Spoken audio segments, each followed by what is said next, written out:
we're just a few minutes away from a start in the second show jumping event on the program at this year's 2024 Royal Melbourne Show. The next competition, Group C jumping contest. It's an Article 239.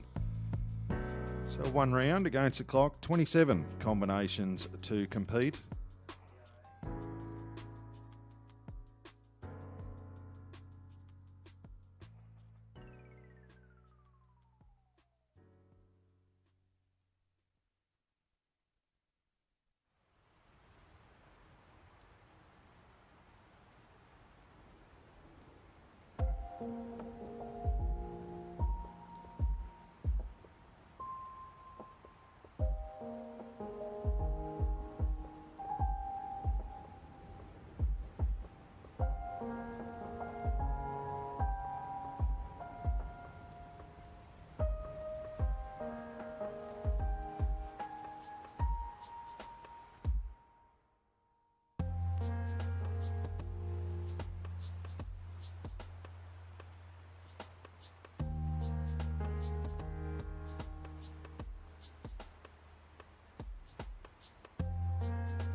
Oh, we're ready for our first horse to make its way into the arena for class number 222.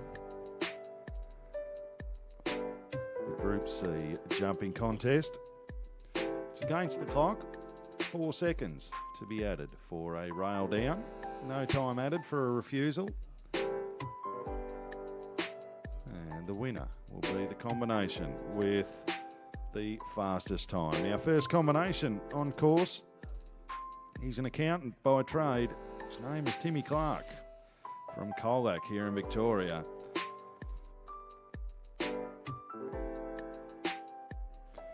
And this time, Timmy riding Yossarian.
Well, the 2 rails down, 8 seconds to be added, so a total of 81.28.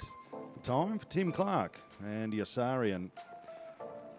As we welcome into the arena, Steph Davies will be our next rider on course. And this time, Steph riding Oaks Cordeaux. Steph from the Canberra area, up in the ACT.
Well, Steph Davies, just the one rail down, 4 seconds to be added, 83.20 at the time for Oaks Cordo.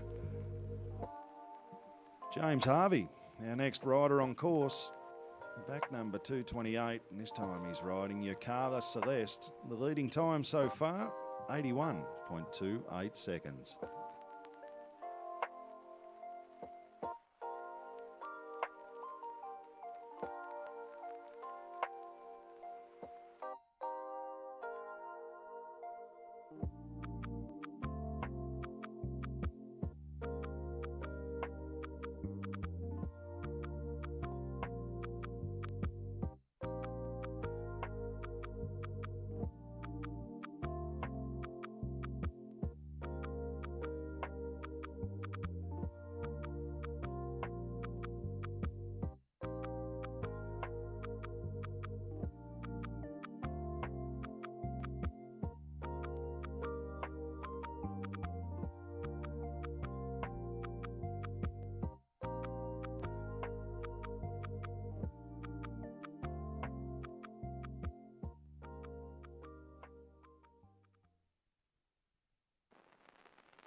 I can.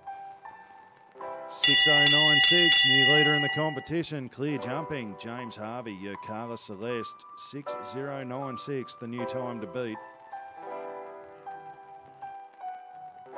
Mark Lind makes his way into the arena. He was number 1 in the original draw.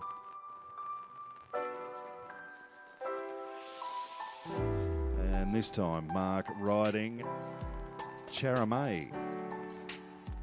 Time to beat, 6096.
Just the one rail down. Mark Lind, 4 seconds to be added, 71.84 is the time for Charamay. And Mark Lind, good enough to put them into second place at this stage of the competition.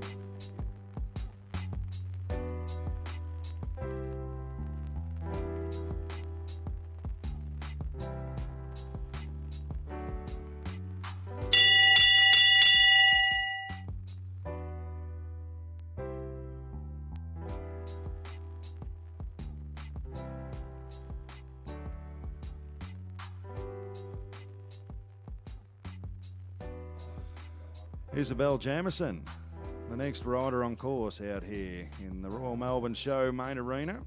She's riding Levi Extreme. The time to beat, 60.96 seconds.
Well, we have a new leader in the competition.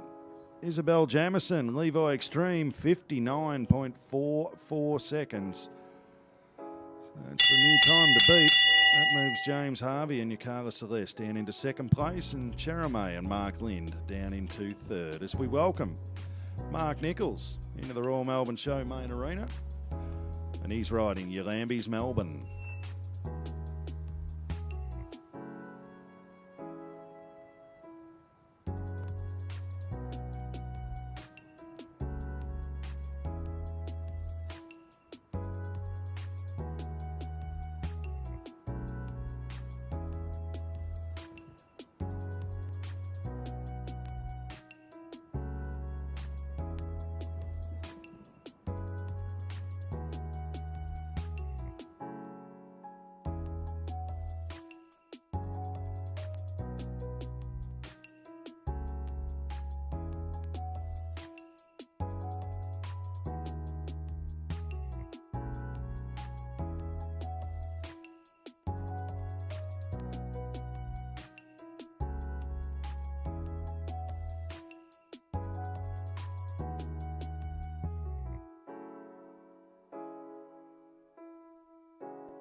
Well, over the last, having the last fence down, 4 seconds to be added for Mark Nichols and Yulambie's Melbourne. Total time of 77.35 seconds. So we welcome into the arena from Winchelsea here in Victoria. Just an hour and 40 minutes down the Princes Highway. It's Tori Fair, former champion girl rider here at Melbourne Royal.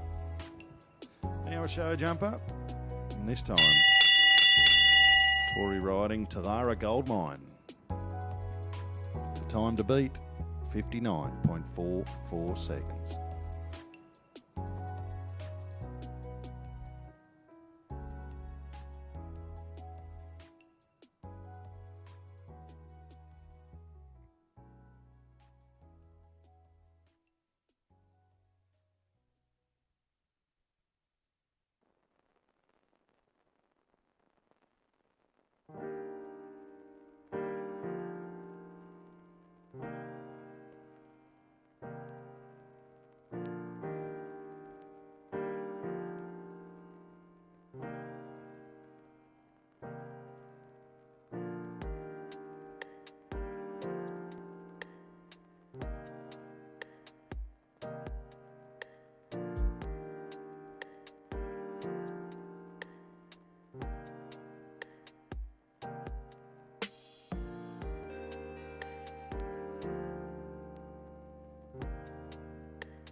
Well, a long one to the last, just the one rail down, Tory Fair, Talara Goldmine. Total of 69.23 seconds with the 4 seconds added for the one rail down.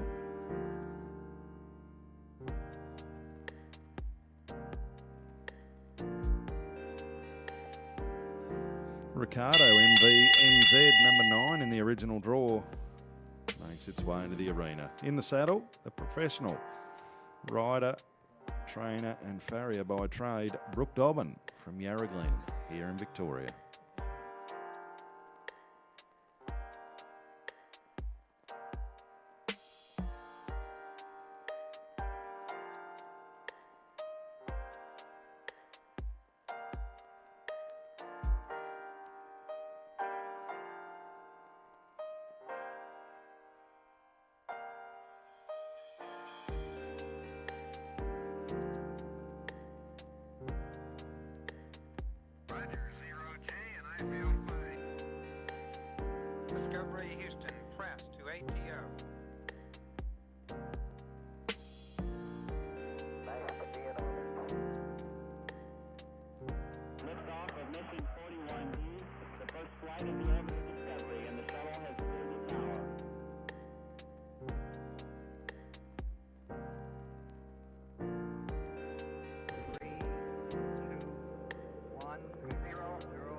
primary control of critical vehicle function.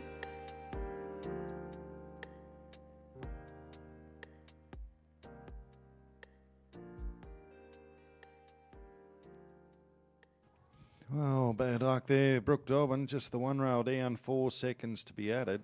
A total of 62.58. Good enough to put them into third place at this stage of the competition. The leading time so far, 59.44 seconds.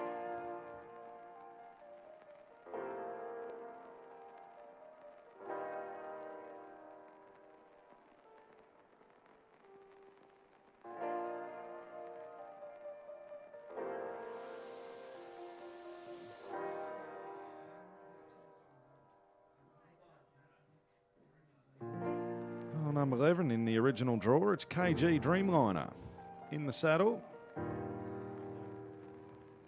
From New South Wales, it's Jess Stalling. The time to beat, 59.44 seconds.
Clear jumping, 71.44 the time, good enough to put KG Dreamliner. Jess Stalling in 5th place. From Gippsland, we welcome our next combination into the arena. This time it's Jess Kiernan in the saddle, and she's riding Amenadiel. Isabel Jamison and Levi Extreme out in the lead with that time of 59.44 seconds.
Well, just the one rail down, 4 seconds to be added. 67.91 the time for Jess Kiernan and Amenadiel.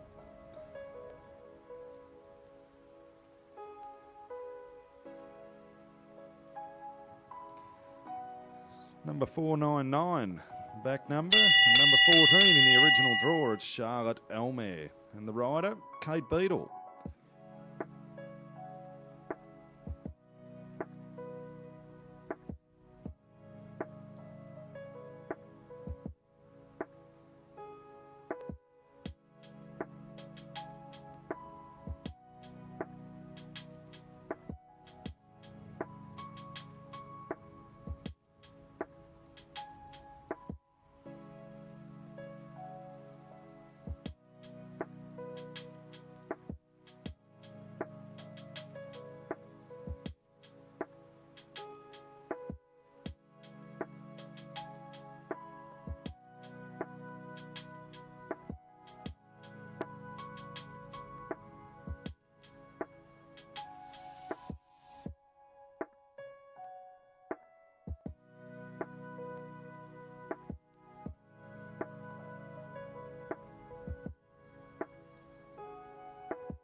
Oh, clear jumping. Kate Beadle, 66.25 the time taken for Charlotte Elmere. 66.25, good enough to put them into fourth place at this stage of the competition. Out here in the first class of the Group C jumping. Timmy Clark makes his way into the arena for the second time in this event. And this time he's riding Can Tango. The time to beat, 59.44 seconds.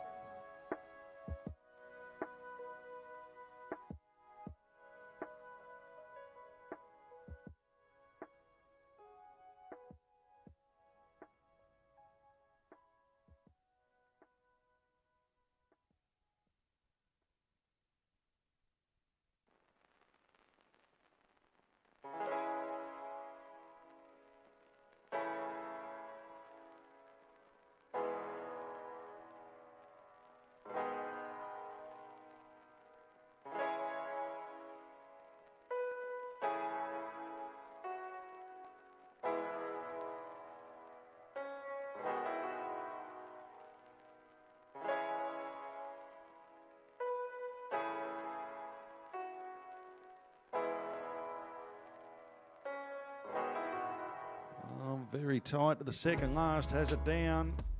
Time to beat, 59.44. Ooh, 59.46, but 4 seconds to be added for Tim Clark and Can Tango.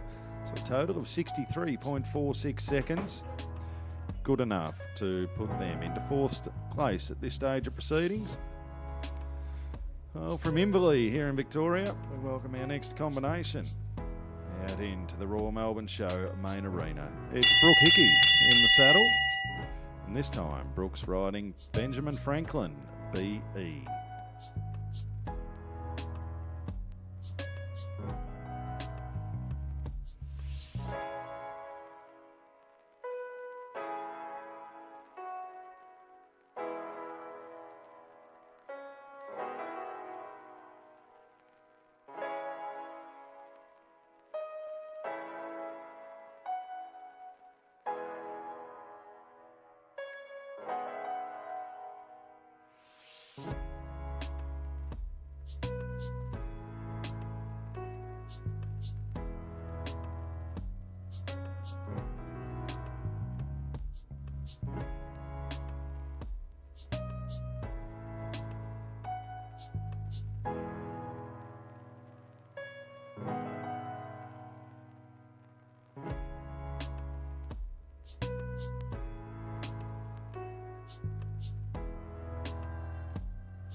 Well, 8 seconds to be added for the 2 rails down for Brooke Hickey and Benjamin Franklin.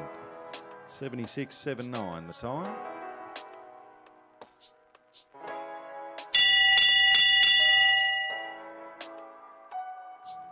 Benson's Quicksilver, the next horse out on course here in the Group C. Article 239 jumping contest. And Steph Davies in the saddle, and this time the time to beat, 59.44 seconds.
two rails falling, 8 seconds to be added for Steph Davies and Benson's Quicksilver. A total of 79.91 seconds.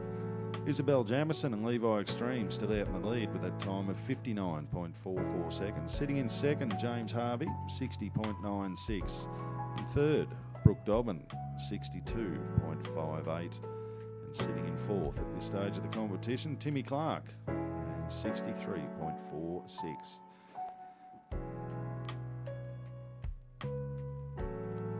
As we welcome Mark Lynn from South Australia into the Melbourne Royal main arena.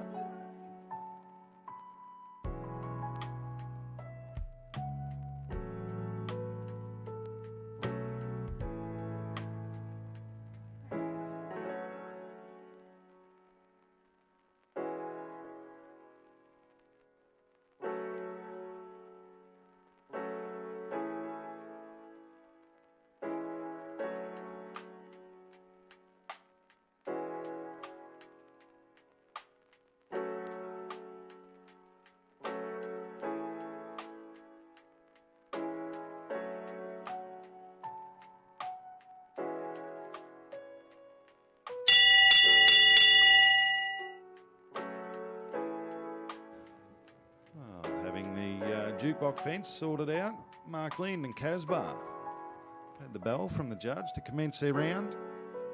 The time to beat, 59.44 seconds.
Well, the two rails down also for Mark Lind and Casbar. 8 seconds to be added, 78.18 the total time.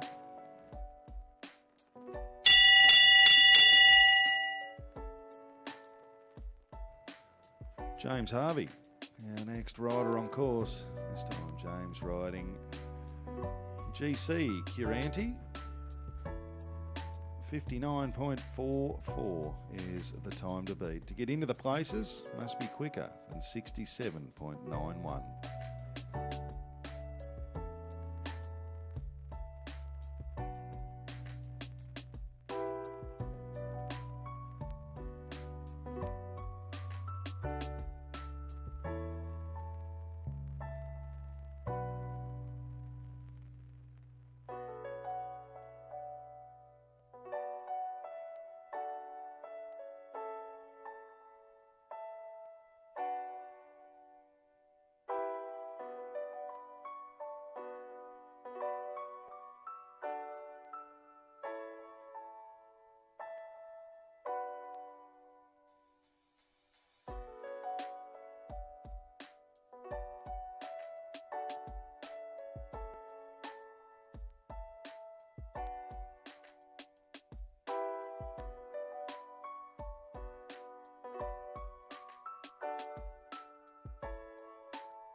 $63.14 the time.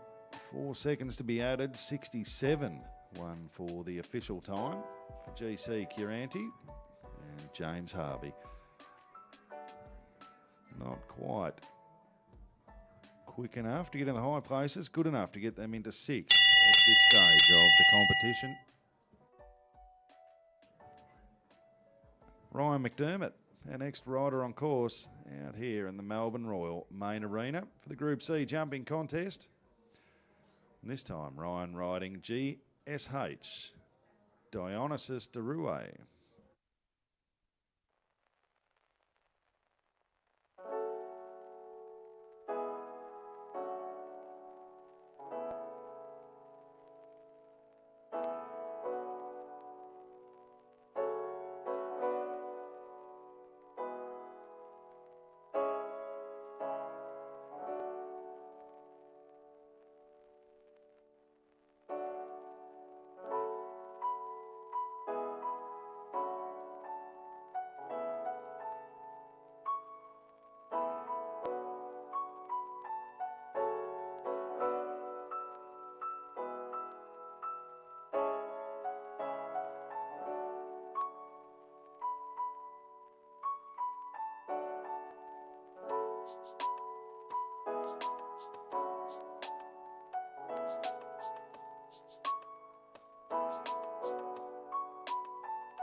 Two rails down, 8 jumping seconds to be added for Ryan McDermott and GSH, Dionysus Derue, 82.77 the total time taken. Chloe's Portrait, the next horse on course. Chloe's Portrait, ridden by Paul Brent.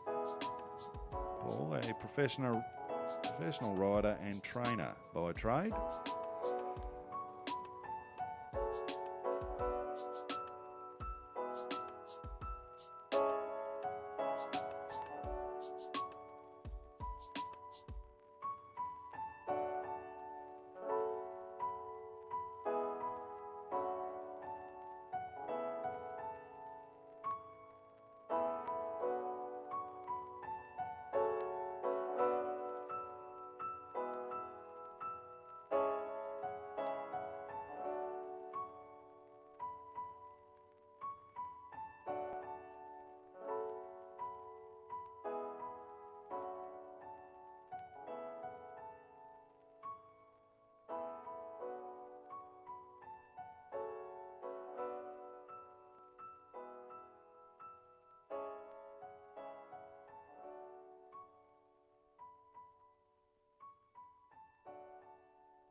Oh, safely over the last, clear jumping. Paul Brent, Chloe's Portrait, 68.08. The time, not quick enough to go into the placings at this stage of the competition.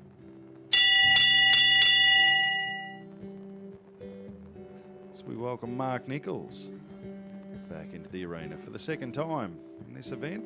This time, Mark riding Obama 2. The time to beat, 59.44 seconds.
clear over the last. No rails down, no time to be added. Obama 2, Mark Nichols 65.47 seconds.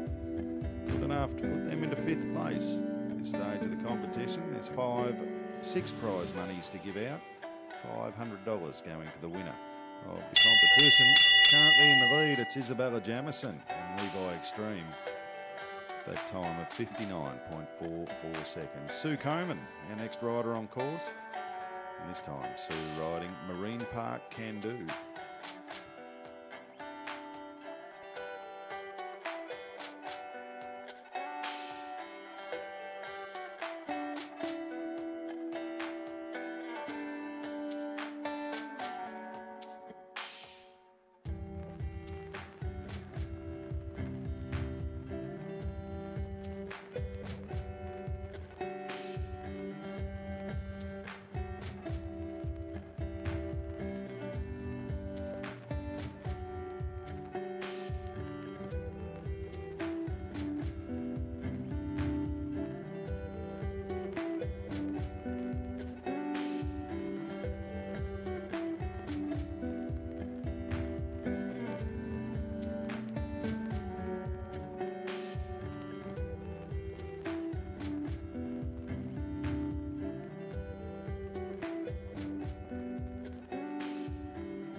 Well, a good clear round, Sue Coman and Marine Park Can Do. Clear jumping 67.65 seconds.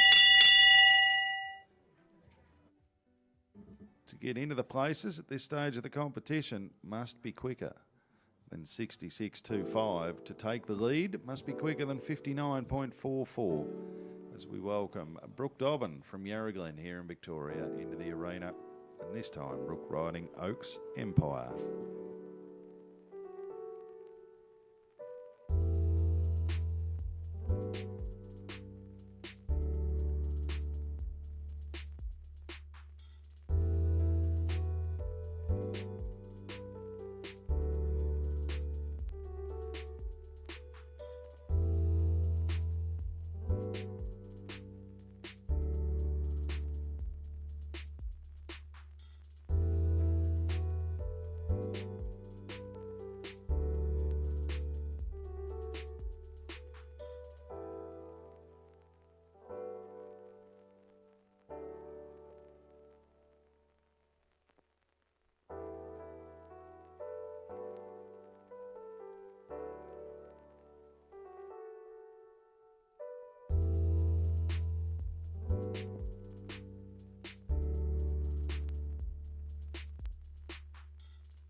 Well, Brooke Dobbin, Oaks Empire, 61.12 the time. The time to beat was 59.44, not quite quick enough to go into the lead. Good enough to get into 3rd place at this stage of the competition. Now Brooke Dobbin holding down 3rd and 4th place. James Harvey sitting in 2nd. Isabel Jamison still out in the lead. Ali Lamb from Denison here in Victoria, up in Gippsland, is our next rider on course. This time Ali riding Diamond B Franklin.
Just the 4 seconds to be added for Diamond B Franklin and Ali Lamb, 78.83 total time.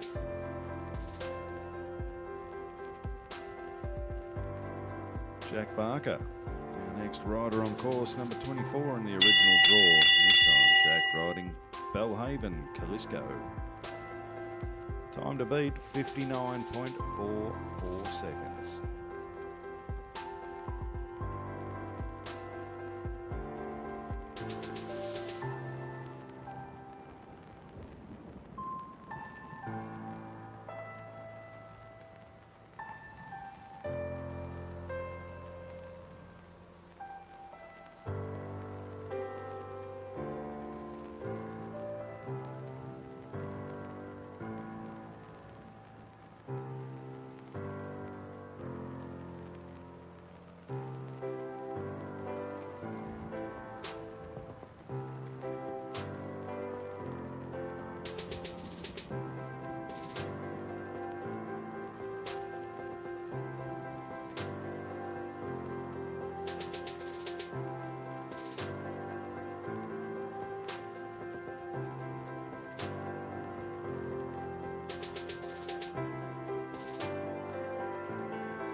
Clear jumping, Jack Barker, Belhaven, Calisco, 67.35. The time taken, no time to be added.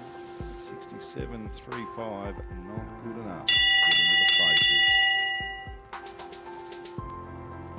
Jess Stalling makes her way back into the arena for the second time in the competition.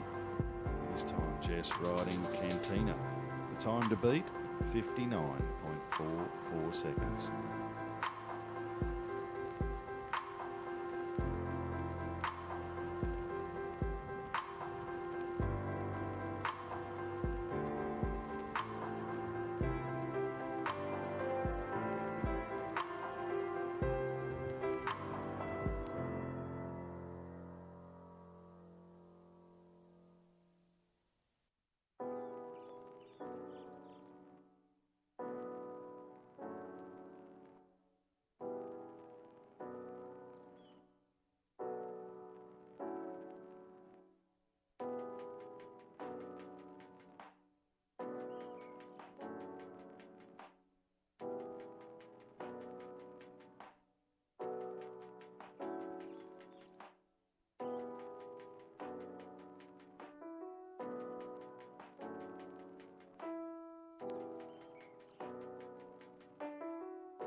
$61.00.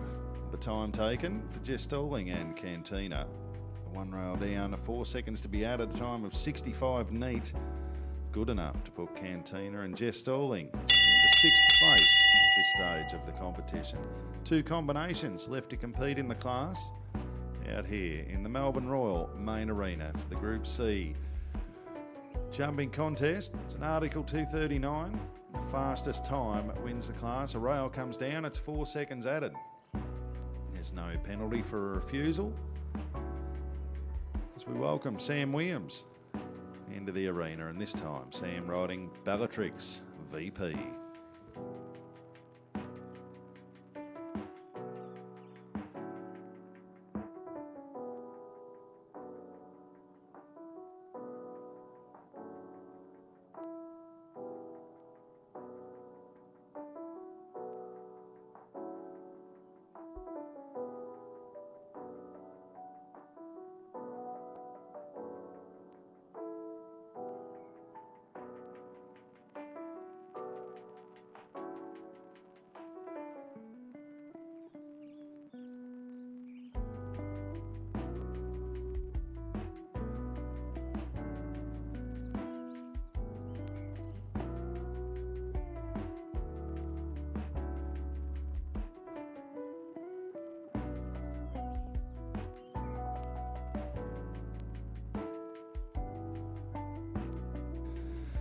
Well, it looks like a good time coming. Sam Williams, nothing to add, 60.53.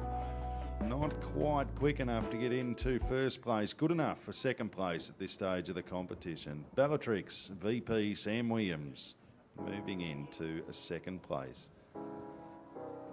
Our final competitor make their way into the arena. In the saddle, Brooke Hickey, her second ride in the competition. And this time, Brooke riding Castleford Ace. The time to beat, 59.44 seconds.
Well, just a couple of rails down there for Brooke Hickey. That completes the draw here in the Group C jumping contest. Our official results.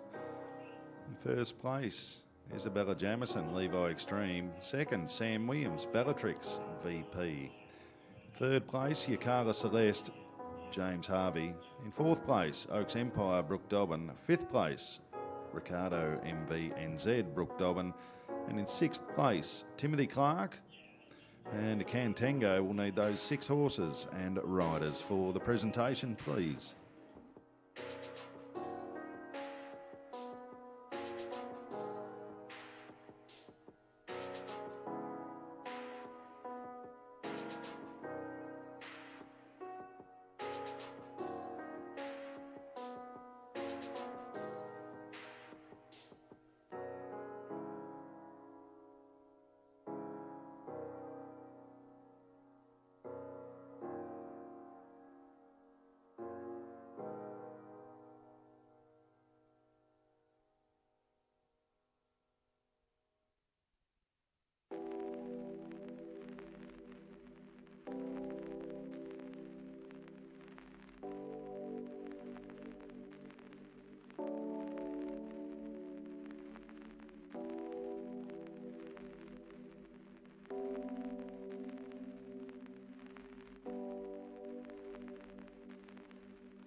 Well,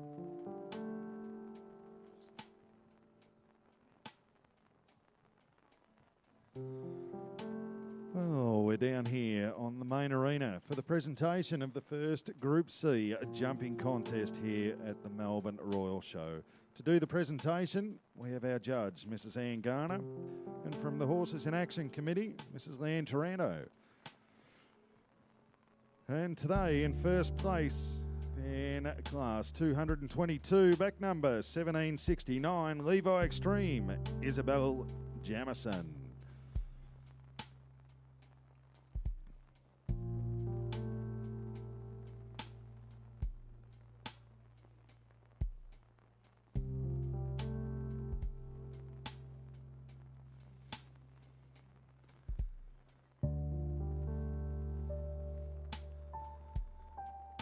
In a second place, Bellatrix VP, Sam Williams.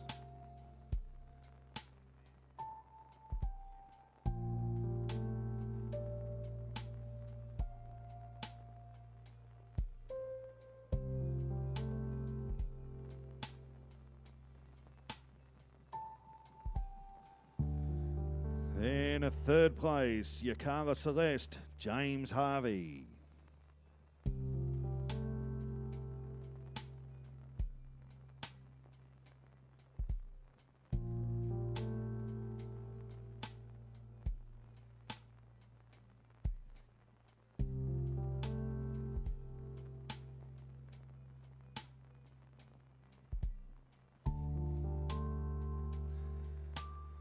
In a fourth and fifth place, Oaks Empire and Ricardo MVNZ and Brooke Dobbin.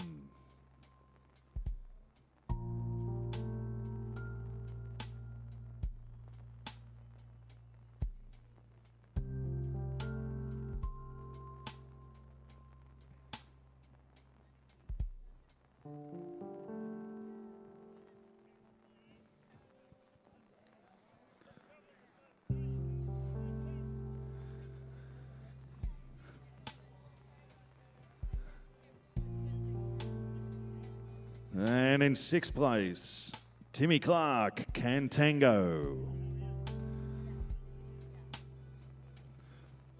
Well, Isabel Jamison, Levi Extreme, it's always great to have a win at a Royal, but you can't win them all unless you win the first one, and the company you're in, you'd have to be pretty happy today. Yeah.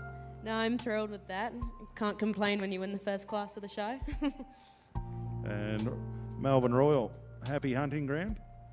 Yeah, never been here before, so this is first time. Yeah, looks amazing so far. Good stuff. Well, there you go, ladies and gentlemen. Isabel Jamison, please put your hands together. Give her a big round of applause. And Levi Extreme, the winner of Class 222, the Group C.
Well, welcome everyone in the crowd here at Melbourne Royal, out in the main arena.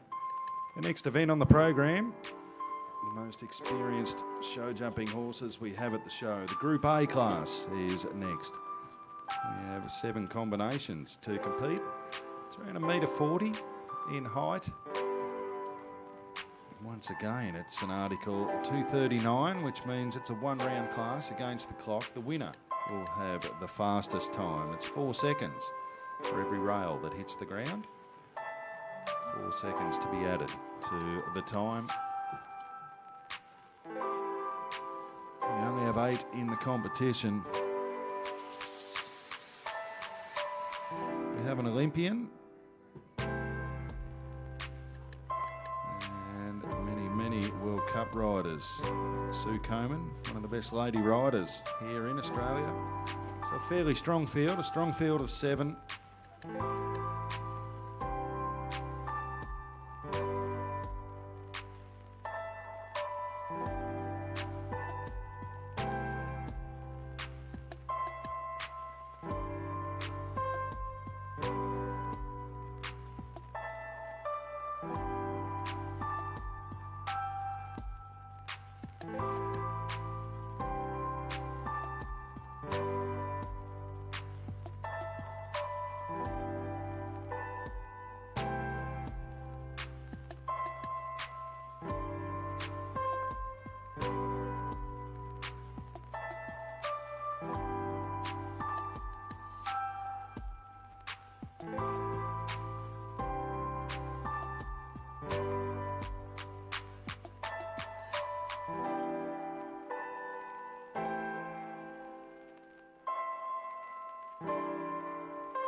Okay, we're ready to get underway for the Group A jumping contest. Article 239, we have our first combination making their way into the arena. In the saddle, it's Tilly Fair from Winchelsea here in Victoria. And this time, Tilly riding Oaks Constantino. Tilly having a very good month so far. Third in the big Grand Prix over at Adelaide Royal just a few weeks ago.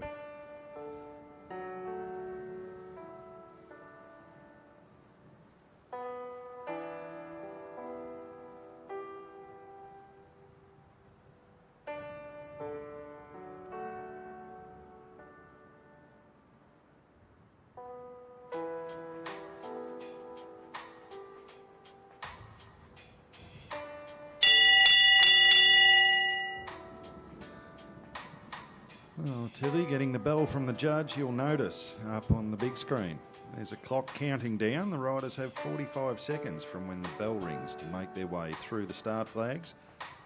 The time will immediately change and start ticking up to record their time in the class. The horse with the fastest time at the end of the event will be declared the winner.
.105.71 the time with the 12 seconds added for Tilly Fair and Oaks Constantino. Tori Stuckey, our next rider on course. Number 2 in the original draw, and she's riding JB Ballon d'Or. This combination won the Grand Prix at Adelaide Royal just a few weeks ago.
Well, just the 2 rails down, 8 seconds to add to the time for JB Ballon d'Or and Tori Stuckey. A little hairy at the last, but both horse and rider safe.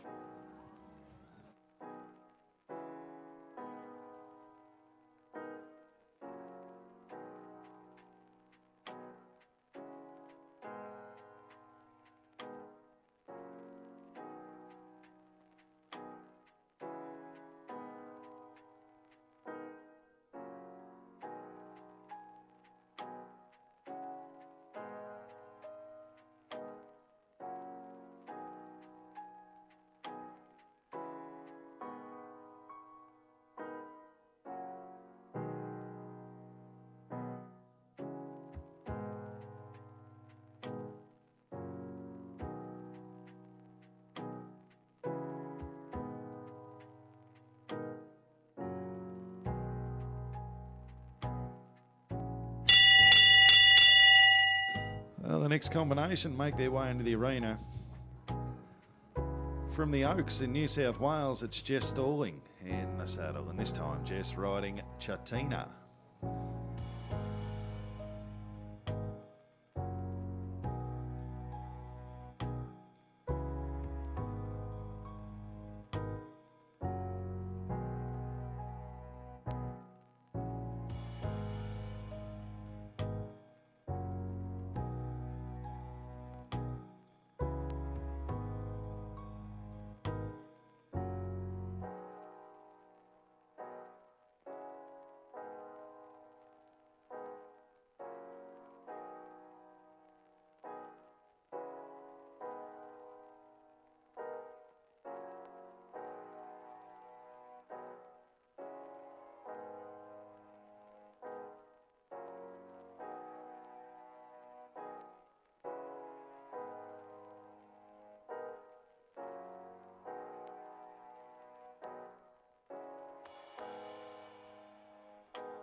Well, safely over the last, Jess Stalling, Chatina, just the one rail down, 4 seconds to add. A total of 69 seconds neat, so 69.00, that's the time to beat. Jess Stalling and Chatina. Lizetta, the next horse on course, and one of the best female riders in the country, is in the saddle. It's Sue Coman. Time to beat, 69 seconds.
Well, 12 seconds to add for Sue Coman, a total of 87.42. Time for Sue Coman and Lizetta as we welcome our next combination into the arena. It's Michaela Hogg. This time, Michaela riding Belhaven Karinga. The time to beat, 69.00 seconds.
Oh, clear jumping, Michaela Hogg, Belhaven Karinga, 69.45. The time taken just outside the leading time of 69 seconds, set by Jess Stalling and Chatina. Good enough to put Belhaven Karinga and Michaela Hogg into second place at this stage of the competition. Russell Johnson, our next rider on course. Russell represented Australia at the Atlanta Olympics many years ago now. This time he's riding Kantara.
Well, just the 4 seconds to add for Kantara and Russell Johnson.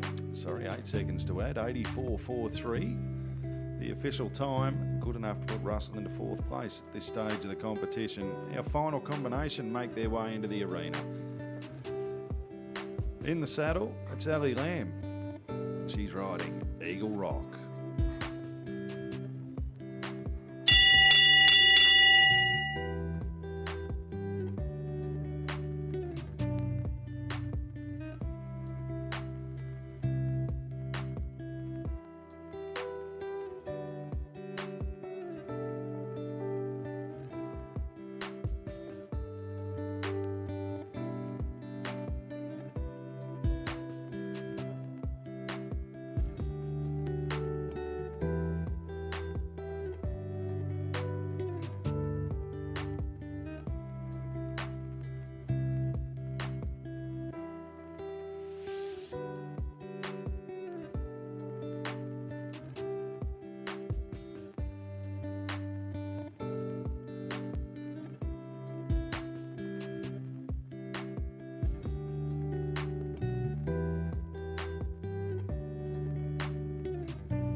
63.09 the time.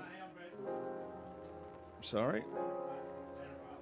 Plus the fourfold, 4 seconds added, 67.09. And the official time taken, Ali Lamb, new leader in the competition and official winner with Eagle Rock.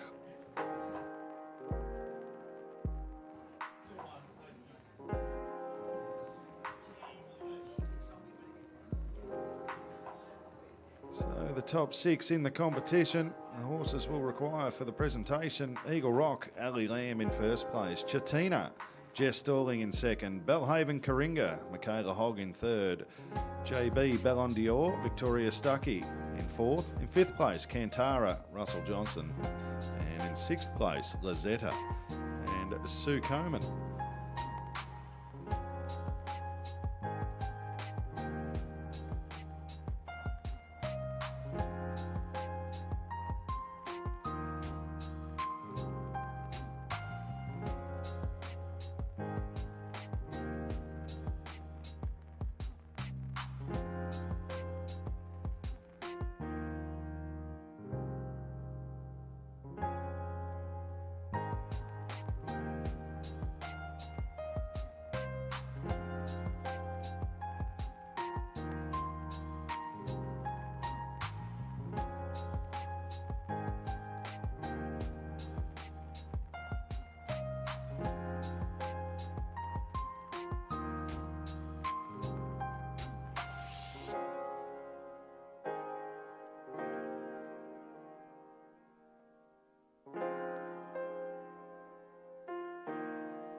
Well, ladies and gentlemen, please put your hands together as we parade the winner and place getters of the first Group A jumping competition here at the Melbourne Royal Show. In first place, Ellie Lamb, Eagle Rock.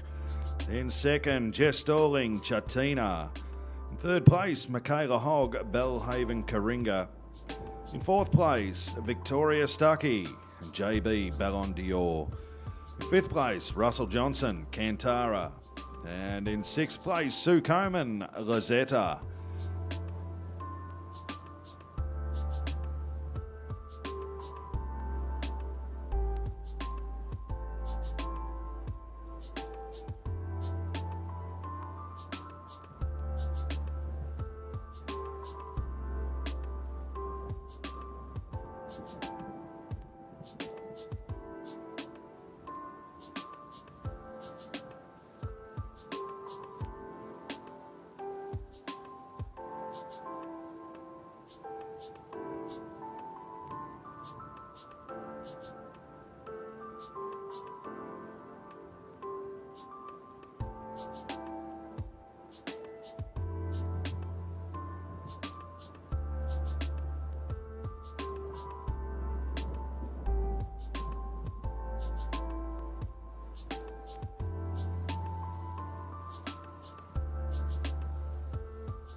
Well, if you're a little parched or a little peckish,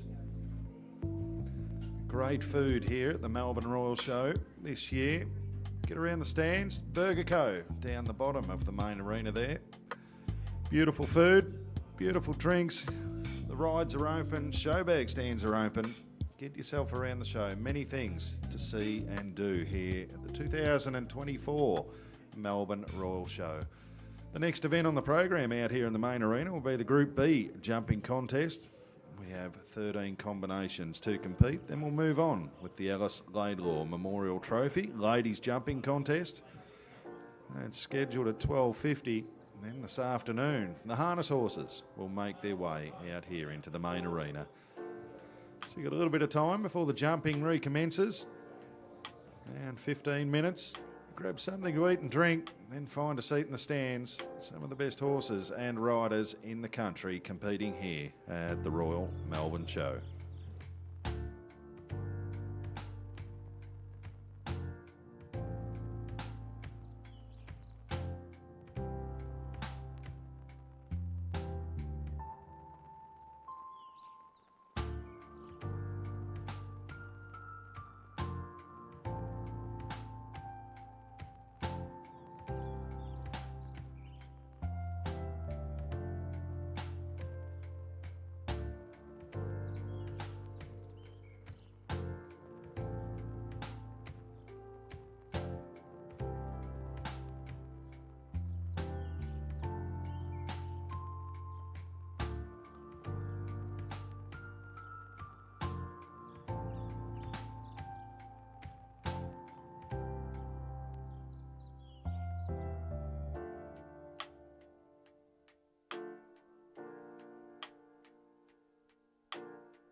Well, we're underway now with the Group B jumping contest, class number 216 here on the Melbourne Royal program. It's an Article 239, a one-round class again, so straight against the clock. The horse at the end of the class, horse and rider combination with the fastest time will be declared the winner. We have 13 combinations to compete. Our first horse and rider combination making their way out into the arena. It's Viva Unique, and in the saddle, Amanda Lation.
Oh, clear jumping, Amanda Lation, Viva Unique, 67.63 seconds the time.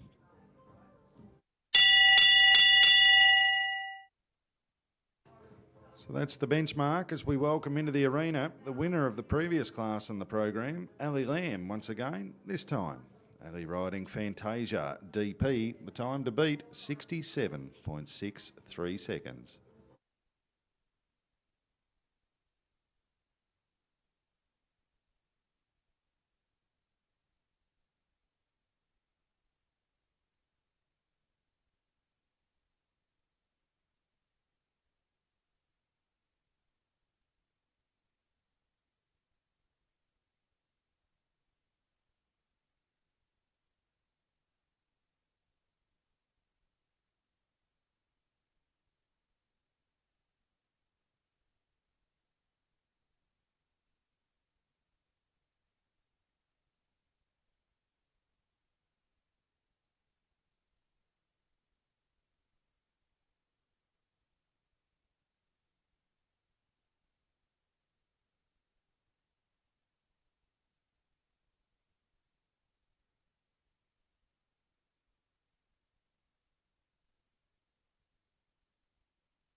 $64.18 the time taken, 4 seconds to be added for Ali Lamb and Fantasia DP, the time of 68.18, moving into second place at this stage of the competition.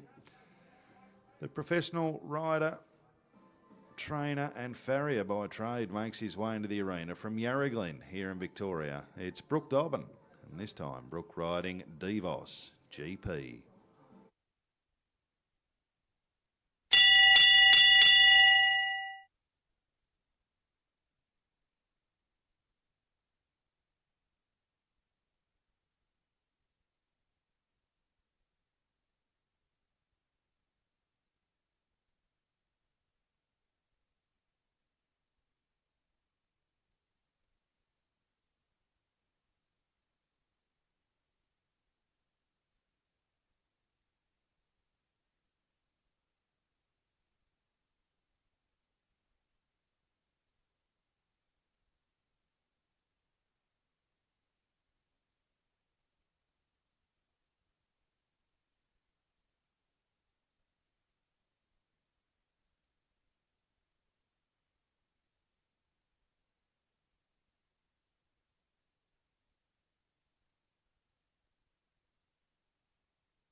Early gave the last a rattle. It stayed there. Brooke Dobbin, clear jumping. Devos GP 64.12, new leader in the competition. Devos GP and Brooke Dobbin moving atop the leaderboard. 64.12, the new time to beat. Well, the Queensland visitor makes his way into the arena. A little west of Gatton, up in Queensland, it's Tom Sedger in the saddle. And this time, Tom riding a horse by check-in called Check It Out.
Well, Tom Sedger, he had the time, 61.18.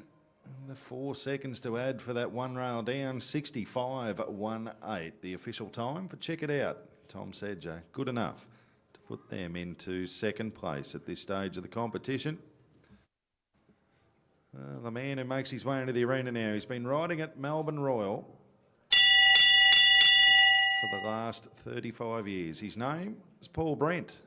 He's a professional rider and trainer by trade. A few bad accidents over the last few years. Great to see him back in the saddle, and this time he's riding Fontaine Blue VDL.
Oh, clear jumping, Paul Brent. And Fontaine Blue VDL, 76.14 the time. Not the quickest round, into 5th place at this stage of the competition. Out in the lead so far, Brooke Dobbin, 64.12. That's the time to beat with Devos GP. As we welcome from Inverleigh down in the Western District into the arena, it's Brooke Hickey in the saddle. She's riding Kentua Coconut.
Fucking shit. Well, just the one rail down, 4 seconds to add for Kentua Coconut and a Brook Hickey, 71.24 the time. Puts them into 5th place at this stage of the competition.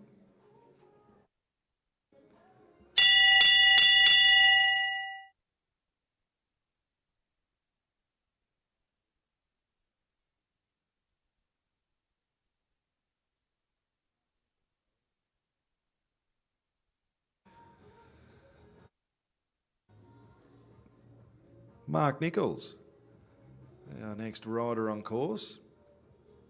And this time, Mark riding Batman Extreme. The time to beat, 64.12.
Well, fence number 1 coming down, and fence number 11, the first and the last, 8 seconds to add for Mark Nichols and Batman Extreme, a total of 89.96 seconds.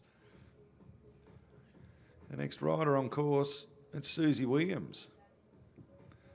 And this time, Susie riding Cavalli Park Kiara. In the Group B jumping contest, it's an Article 239 in the old table system. It was called a Table C.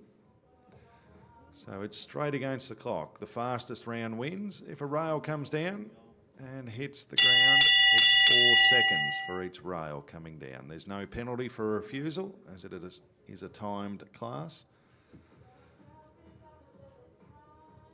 Currently in the lead, Devos GP and a Brooke Dobbin, 64.12 is the time to beat.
Well, just the one rail down, 4 seconds to add to Susie Williams and Cavalli Park Kiara, a total of 75.59. Moving them into 6th place at this stage of the competition.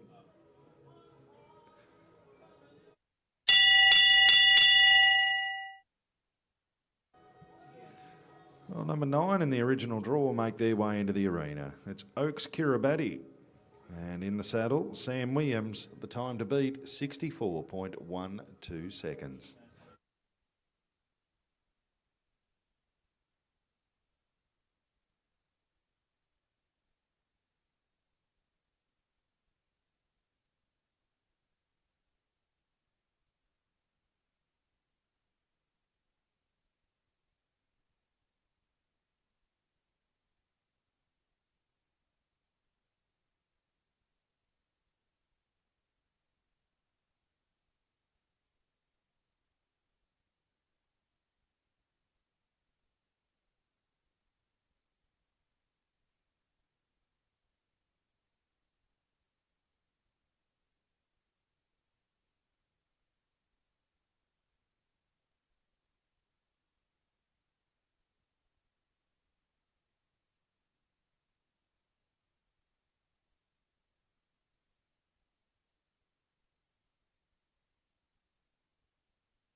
Oh, bad luck for Oaks Kiribati and Sam Williams. Just not liking the Melbourne Royal main arena today. They'll come out again and fight tomorrow as we welcome our next rider into the arena. It's Kate Beadle.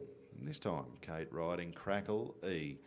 Brooke Dobbin still in the lead with Devos GP. That time to beat 64.12 seconds.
Well, 3 rails down, 12 seconds to be added to Kate Beadle and Cracker Lee, 86.62 as we welcome Isabel Jamison back into the arena. And this time, Isabel riding Delphine NZPH.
Well, 12 seconds to be added for the 3 rails down for Isabel Jamison and Delphine NZPH.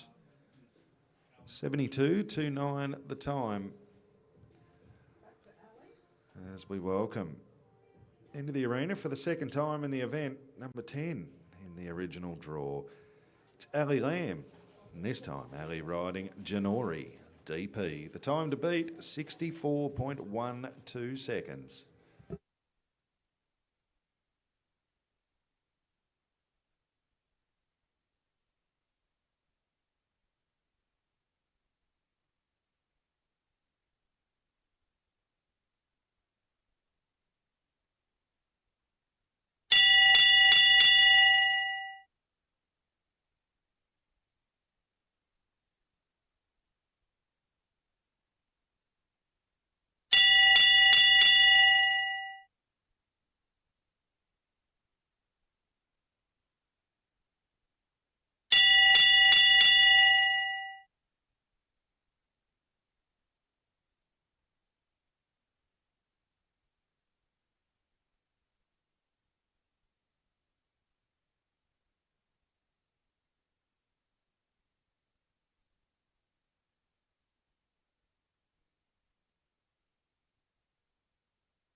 Well, the 2 rails down, 8 seconds to add for Ali Lamb. She had the time. Unfortunately now 71.42 the official time. Puts Ali Lamb and Janori, DP. And it's a 6th place at this stage of the competition. Our last competitor makes his way into the arena in the saddle. It's Ryan McDermott. And this time, Ryan riding Montana, MVNZ. The current standings, Brooke Dobbin out in the lead. Second, Tom Sedger. Third, Amanda Lation sitting in 4th. Ali Lamb. Brooke Hickey sitting in 5th place. And Ali Lamb again in 6th.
Well, Ryan McDermott, just the one to add, 4 seconds to add to his time.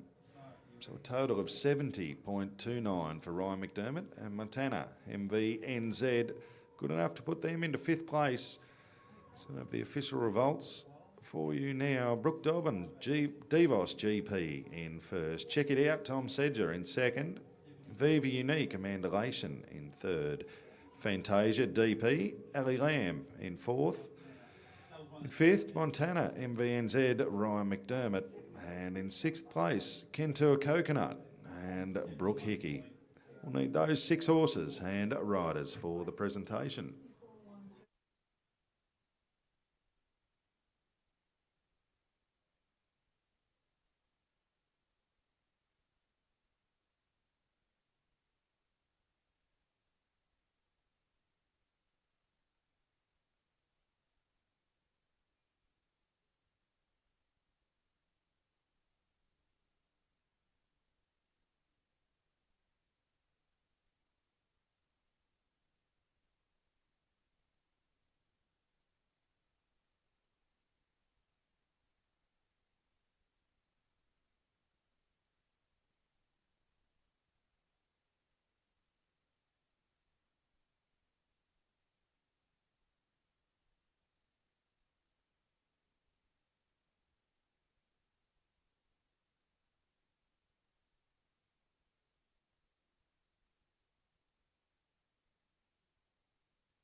Well, ladies and gentlemen, please put your hands together for the winner and place getters of the Group B jumping contest. In first place, Devos GP Brooke Dobbin.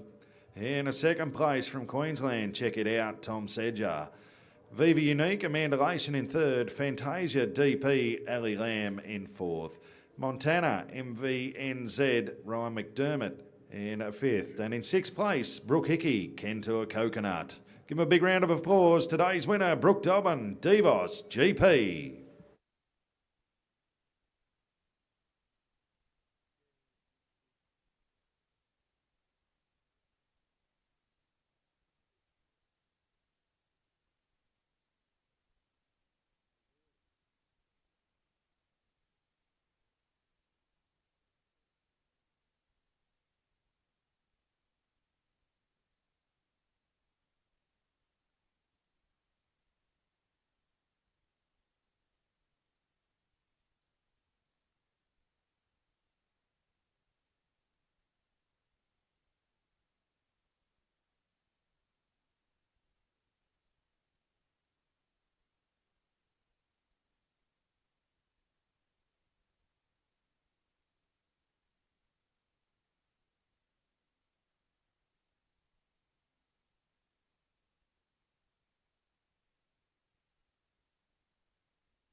Well, ladies and gentlemen, the next event out here in the Melbourne Royal main arena, it's the Alice Laidlaw Memorial Trophy. The Alice Laidlaw Memorial Trophy was first awarded in 1947. One of Australia's greatest horsewomen, fearless, a standout equestrian, a leading woman horse breeder and trainer, Amy Alice McCulloch, later Laidlaw, was born into the horse-loving dynasty. She was described as one of the best show ring personalities in Australia. This trophy was first awarded in 1947, the year that Alice Laidlaw died following a fall from a rearing horse at the Currumborough Show. The trophy is for the best woman rider over fences at the Melbourne Royal Show. Alice had a love of jumping. She grew up jumping fences and logs at her grandfather's property Woodlands near Ararat. Aged 6, she entered her first show at Deniliquin, riding over fences in a jumping event. As an adult, Alice broke the Australian records jumping on her horses. Her best was when she set the Australian record with a jump of 7 feet 10 inches or 2.4 metres in the metric scale. Alice Laidlaw and her horses won at all show levels in Australia and competed internationally. She rode hunters, bred and broke in hunters and jumpers, was one of the first women to drive a trotting sulky, and even organised local gymkhanas. She married in 1918 and unsurprisingly her husband, Mr A.A. Laidlaw of The Hill in Ararat, was a horseman and a show judge. Alice Laidlaw was the first lady to ride astride at one of the celebrated English hunt clubs. It was so scandalised the Conservative members that she was politely asked never to do so again. The sight was too much for the modest susceptibilities of those who rigorously supported Queen Mary's views that the side seat was the only possible for a modest woman. So the trophy here today will be presented to the winner of this Alice Laidlaw Memorial Jumping Competition.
So the Alice Laidlaw Memorial Trophy Ladies Jumping ladies jumping contest is open to lady riders who reach the age of 18 years and over at the beginning of the calendar year. So any female rider turning 18 this year in 2024 can compete in this class. It's the 72nd year the Alice Laidlaw Trophy will be awarded to the best lady rider over jumps.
Well, we have our first horse making their way into the arena for the Alice Laidlaw Memorial Jumping Contest. In the saddle, it's Brooke Hickey from Inverleigh here in Victoria, and she's riding Castleford Ace.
Well, just the 2 rails down, 8 jumping penalties, 75.61 the time.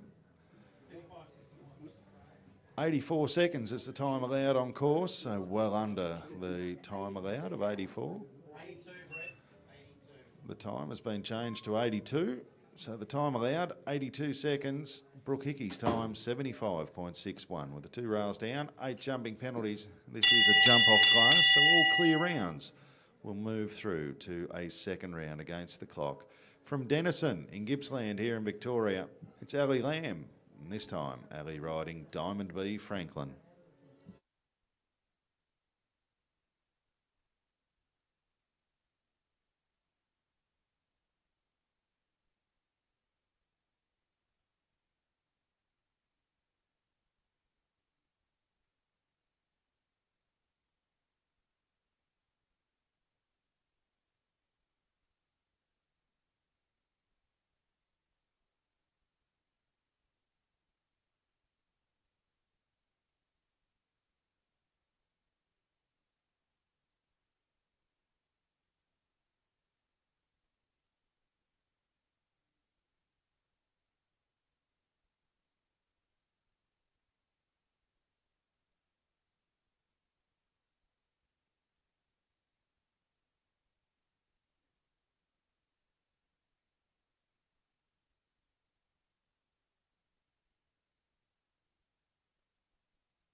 Well, bad luck. Ali Lamb, Diamond B Franklin. Just having the last fence down, 73, the time taken, well under the time allowed of 82 seconds. A total of 4 jumping penalties. Jess Stalling, our next rider on course. From the Oaks in New South Wales, just southwest of Sydney. This time she's riding Cantina.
Well, just the 1 rail down, 4 jumping penalties for Jess Stalling and Cantina, 70.39 the time. Well, from Winchelsea down the Princess Highway, it's Tory Fair, and this time Tory riding Talara Goldmine. Had a good round this morning in the Group C competition, just the 1 rail down.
Oh, bad luck. Tory Fair, just the one rail down for jumping penalties for Talara Goldmine.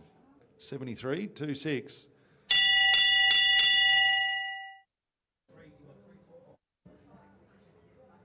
Sue Coman makes her way back into the arena, and this time Sue riding Lizetta in the Alice Laidlaw Memorial Trophy.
Well, there it is. Our first clear round. Give her a big round of applause. The cream does rise to the top. Sue Coman, Lizetta. 73-16 the time. Clear jumping. That'll move Sue Coman into a jump off. If we have another clear round, that puts her atop the leaderboard. Steph Davies makes her way into the arena. And this time, Steph riding Benson's Quicksilver.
Well, unlucky Steph Davies, Benson's Quicksilver. Just the one rail down for jumping penalties. Another one to finish on 4 faults. Just the one clear round in the competition.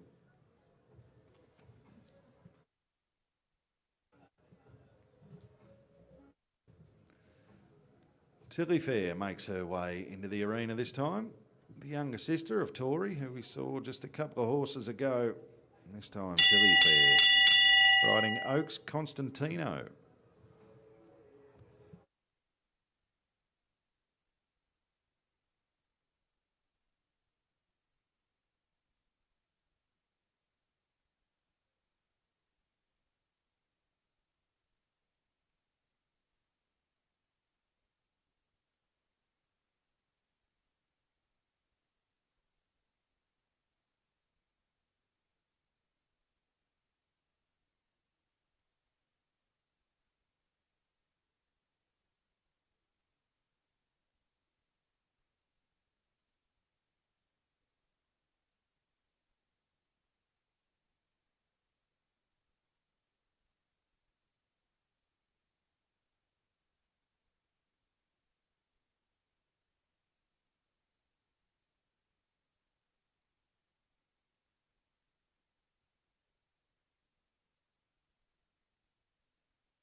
Well, put your hands together, Melbourne Royal, Tilly Fair, Oaks Constantino. We have a jump off.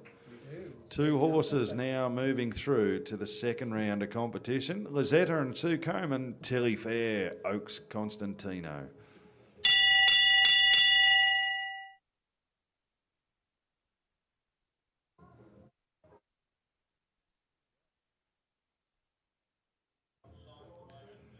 Kate Beadle, our next rider on course. This time, Kate riding Charlotte Elmere.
Oh, safely over the last. You get one, you get many. Kate Beadle, Charlotte Elmere, another clear round through to the jump off.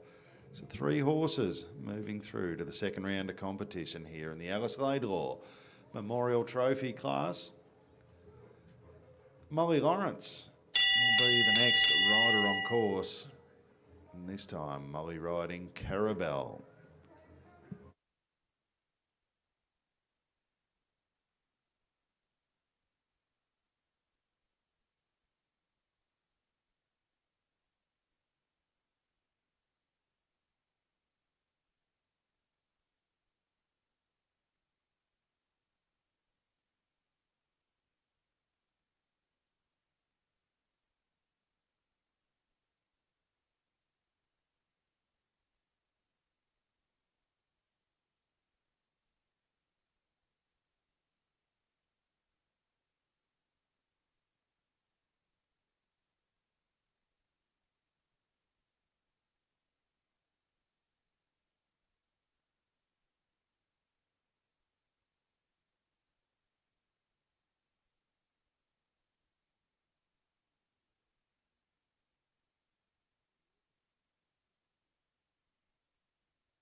Oh, bad luck. Molly Lawrence, just the one, two rails down, 8 jumping penalties, 69.76 the time taken. So 4 jumping penalties for every rail that hits the ground. Clear rounds, those ones that get through the finish flags with no fences hitting the ground or no refusals, move through to a jump off. The jump off will be like our previous classes today in the jumping. The fastest time with the least amount of penalties will win.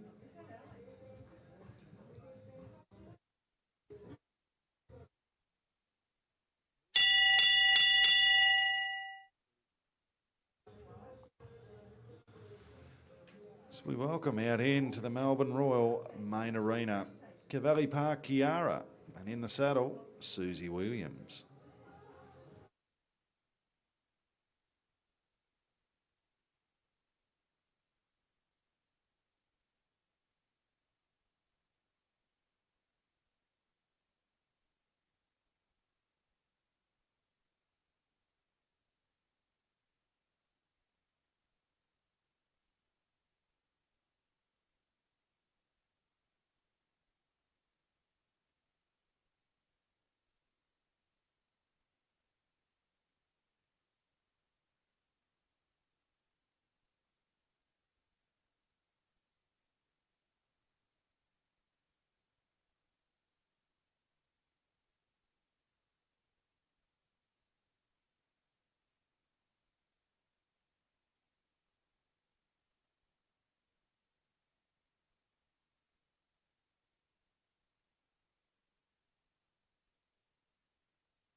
73.08 the time. Just the one rail coming down. 4 jumping penalties for Susie Williams and Cavalli Park Kiara.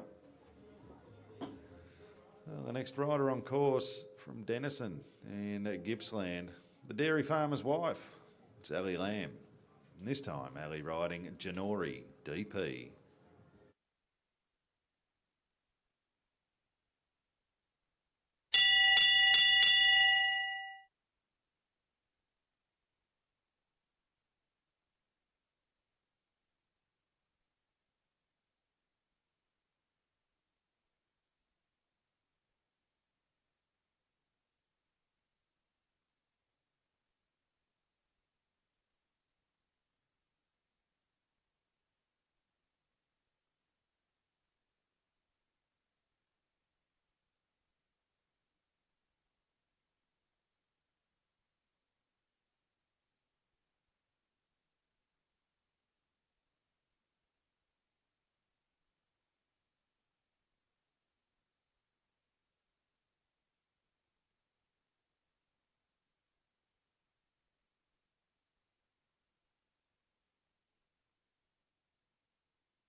$73.84, clear round number 5 in the competition. No, number 4, sorry. Clear round number 4. Moving through to the jump off, Ali Lamb, Janori DP. Oh, just 2 combinations left to compete. This young lady, Jess Stalling, she competes in the hacking. She'll be in the Gary Owen later on in the show, and she'll be in the Prince of Wales Cup in the jumping, most likely. Turn a hand at anything. She won the Gary Owen class here at Melbourne Royal last year, and this time she's riding Chatina.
Well, there's clear round number 5, Jess Stalling, Chatina. There's 6 prize monies to give away. We have 5 horses moving through to the jump-off section of the event. The next combination, our final combination, make their way into the arena. It's Brooke Hickey in the saddle, and this time Brooke riding Kentur Coconut.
77.61 the time, another one to finish on just the 4 jumping penalties. Brook Hickey, Kentua Coconut. So we have 5 horses to move through to the jump off.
So we're not far away from a start in the jump off of the Alice Laidlaw Memorial Trophy. Ladies jumping contest.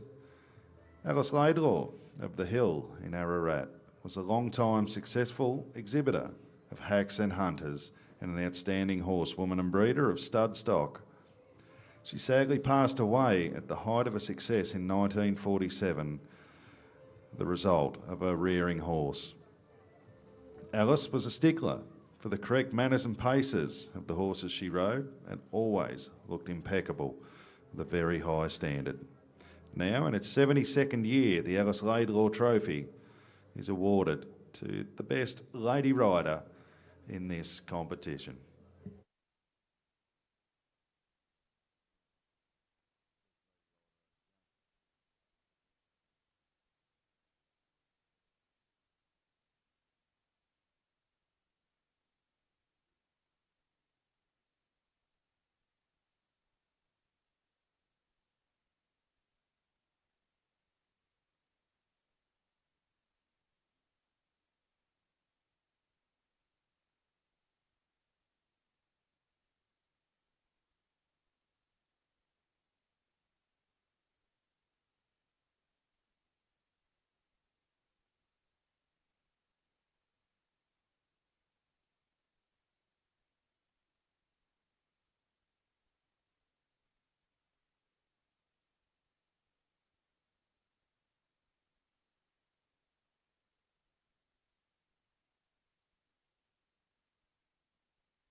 Well, we've been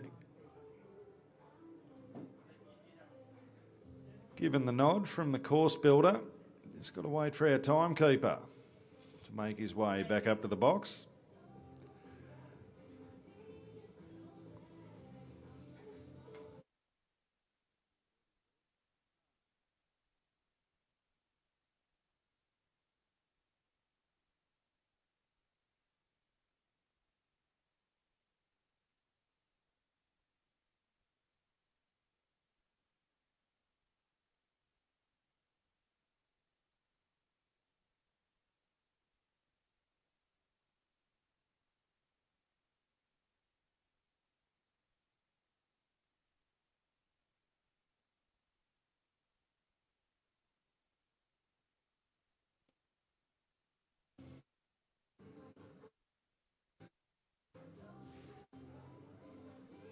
So as our timekeeper makes his way back up to the officials area, a jump off is against the clock. It's a shortened course and does not have to be jumped in order. The course designer will have the course on the course plan. And the winner at the end of the event will be the horse and rider combination with the least amount of penalties in the fastest time. Our first combination in the jump off, one of the best lady riders in the country for many years. It's Sue Coleman in the saddle, and this time Sue riding Lazetta.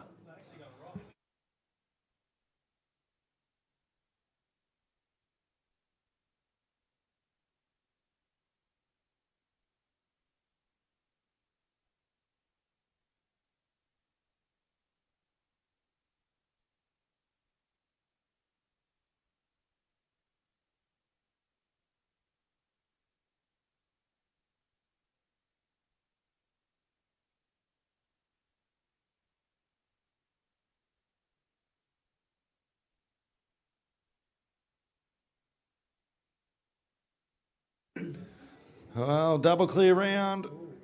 Sue Coleman, Lazetta, 46.00 the time. And clear jumping. So that's the benchmark. The other four competitors in the competition must jump clear and must go faster than 46 seconds to move themselves atop the leaderboard. Well, the next combination, she's one of Australia's top young riders. Her name is Tilly Fair. The horse, Oaks Constantino.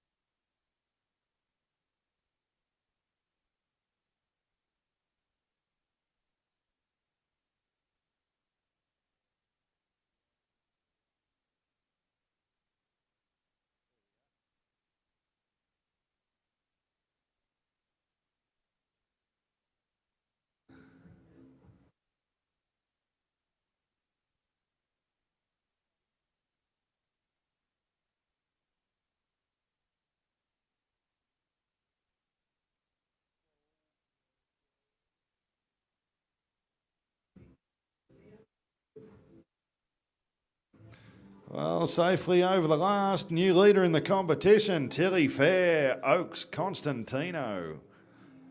41.50, clear jumping.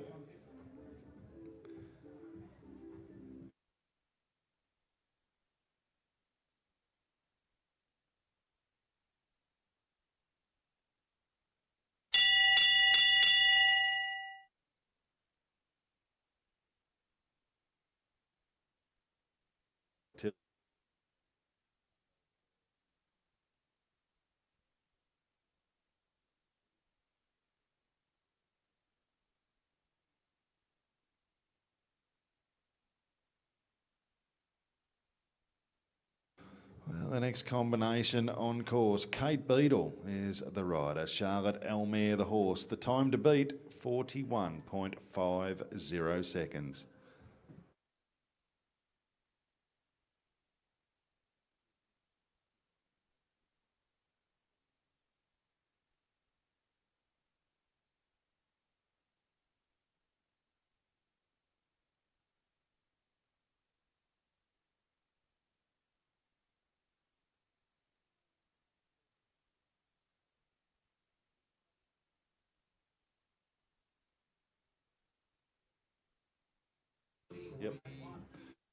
Well, another new leader in the competition, Kate Beadle, Charlotte Elmere, 40.81 the new time. 4081 the time to beat. As we welcome into the arena from Gippsland here in Victoria, it's Ali Lamb. And this time, Ali riding Janori DP. Some of the names in the past that have won this competition, Olympians and World Equestrian Games representatives for Australia, Vicky Roycroft, Colleen Brook, Marianne Gilchrist and Katie Laurie. To add your name to that list, you must go quicker than 40.81 seconds and jump clear.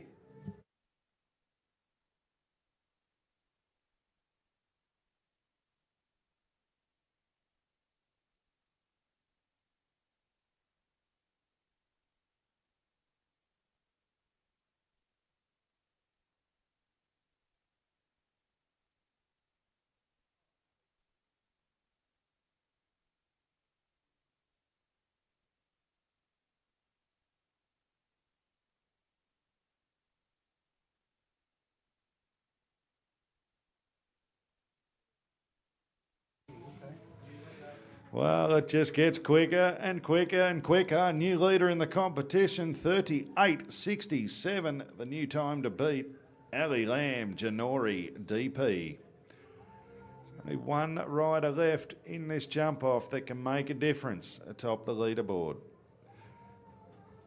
She was the winner of the Gary Owen event here last year at Melbourne Royal. She's ran a second place in a World Cup class here at Melbourne Royal. And a hand at almost anything in the equestrian arena. It's Jessica Stalling in the saddle, and she rides Chatina to win and put her name on the Alice Laidlaw Memorial Trophy. She must jump clear in a time faster than 38.67 seconds.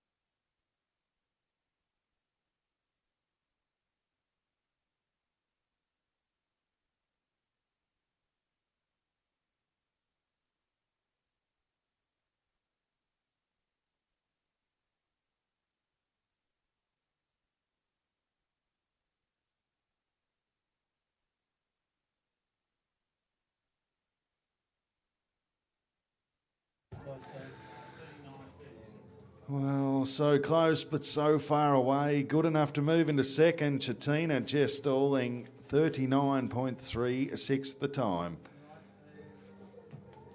The time to beat 38.67. So we can declare the 2024 Alice Laidlaw Memorial Trophy winner, Ali Lamb and Janori DP. Stick around, we'll have the presentation out in the main arena here very shortly.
No, right behind us. Well, ladies and gentlemen, welcome to the main arena here at Melbourne Royal to do the presentation of the Alice Laidlaw Memorial Trophy Ladies Jumping Contest.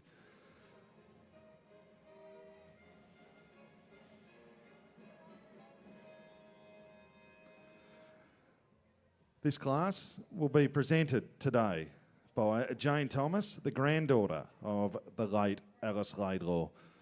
It's the 72nd year this class has ran at the Royal Melbourne Show, something your family must be very proud of. Indeed, extremely proud. And my son would have been here today, only he's injured.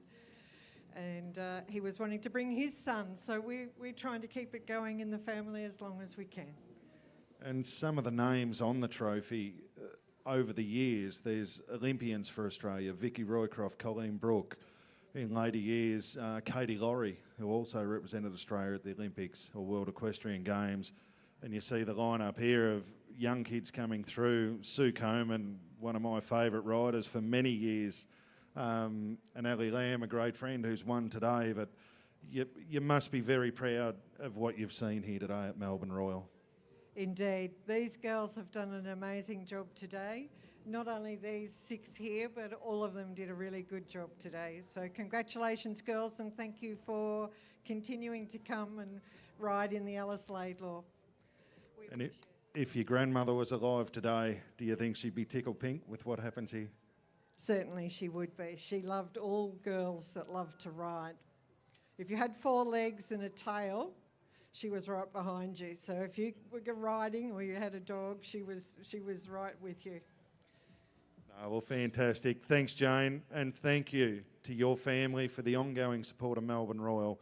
So we'll move on now to the presentation and the winner of the 2024 Alice Laidlaw Memorial Jumping Contest, Ali Lamb, Janori, DP.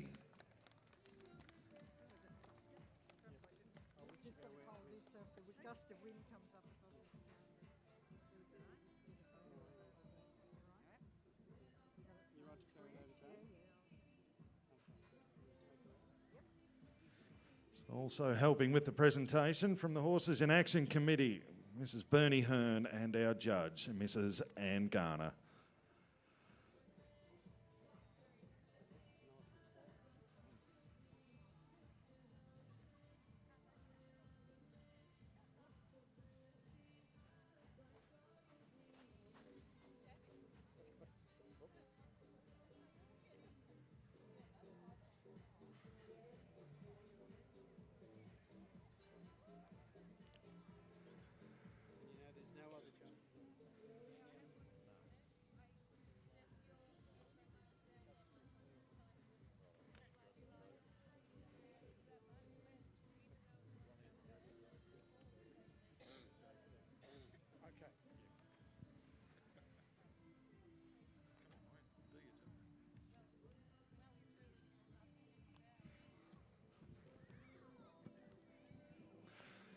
So moving on now with the place getters. Coming in second place from the Oaks in New South Wales was Jess Stalling and Chatina.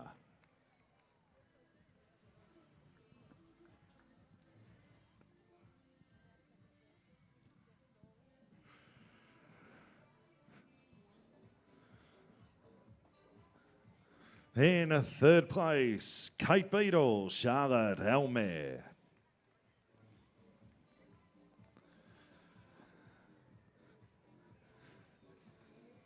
In fourth place, Tilly Fair, Oaks, Constantino.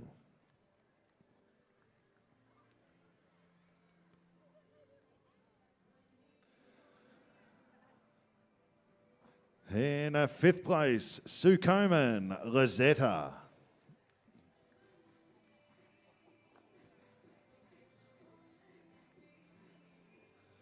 And in sixth place, Benson's Quicksilver, Steph Davies. Well, Ali Lamb, First day of the Melbourne Royal Show, and a very happy hunting ground for your family today. I think every class has had a lamb family member in the presentation. Thanks, Brett. Yes, we've had a really fun day. We always love coming to Melbourne. Thanks for everyone here putting in the hard yards again to make it happen. Brett, over the years, I know you've done a power of work. Bernie, absolutely fabulous, and everyone in the office too. I'd just like to say about this class, it's an absolute honour and a privilege to have my name on that trophy. It's fantastic. Thank you very much to Alice's family. She sounds like a wonderful horsewoman and someone I probably would have loved to have a glass of wine with. So thanks again very much to her family, and also to my family who are here with me today. And this is our daughter's favourite horse. This is normally my husband's horse. And this is Evie's favourite horse, so she'll be happy with the flowers. Thank you very much. Good on you, great effort. Well, in second place, Jess Stalling. There's not much at Melbourne Royal she hasn't won. She's won the Gary Owen. I think she was second in the World Cup just a few years ago. This is a happy place for you, Jess. You always do pretty well. One short today, but still must be very happy with your efforts. Yeah, thanks, Brett. Love coming to Melbourne. It's a very special show. Had a lot of success here, but more importantly, the horses do really well here. They thrive. The committee are very supportive and accommodating, which makes the world of difference. Congratulations, Ali, and the rest of the girls and the ladies in the class. And a huge thanks to the Laidlaw family for their support. It's a very special event, and one day I might crack it. No, great effort. They're all great women of the sport, and fantastic to see them out here again at Melbourne Royal this year. Ladies and gentlemen, give them a big round of applause as we send the 2004 Alice Laidlaw Memorial Trophy Champion Ali Lamb, Janori DP.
Well, good afternoon, ladies and gentlemen, and welcome to the afternoon program of day one of the 2024 Melbourne Royal Show. And on behalf of our Horses in Action Committee, Bernie Hearn, who's our chair, Dean Matthews, Leanne Taranto, Warren Warboys, Callum Taylor, Elizabeth Porter and Peter Clossy, it's a very, very warm welcome to all of our horse exhibitors. And of course this afternoon we have a very full program from our harness exhibitors. We've completed our show jumping here this morning, and it's also a very, very warm welcome to our very special announcer this year at the 2024 Melbourne Royal Show. And of course it's Casey Bruce, and Casey, welcome for the first time since 2019. Well, it's welcome back. Hello, everybody at Melbourne Royal. It's wonderful to be back here in the announcer's box, something I've done for many years. In fact, I think I've been announcing here for approximately 15 years without showing my age here, Steve. But look, it's wonderful to be back. All things Melbourne Royal, looking forward to the horse competitions, looking forward to what's going on around the grounds, etc. Now, you've been a busy boy this morning. You've been a red coat. Now, we can see out there, if we look at the arena at the moment, we know we're getting a lot of setup going on. But there is a process to being a red coat, isn't there? You can't just get on a horse and steward, can you? Take us through that process. Yeah, well, that's right. So the role of the red coat is effectively the arena safety guys who look after the horses, who marshal horses onto and from the arena, and look after the welfare of horse rider and, of course, in the harness driver during their events. And yes, that's 100% correct, Casey. It's one of the roles that you don't apply for. In fact, you are invited by the committee of the day, and that's the horse committee of the day. And it's based on horsemanship, knowledge and ability, and to be able to assist those horses out on our main arena if they should get into trouble.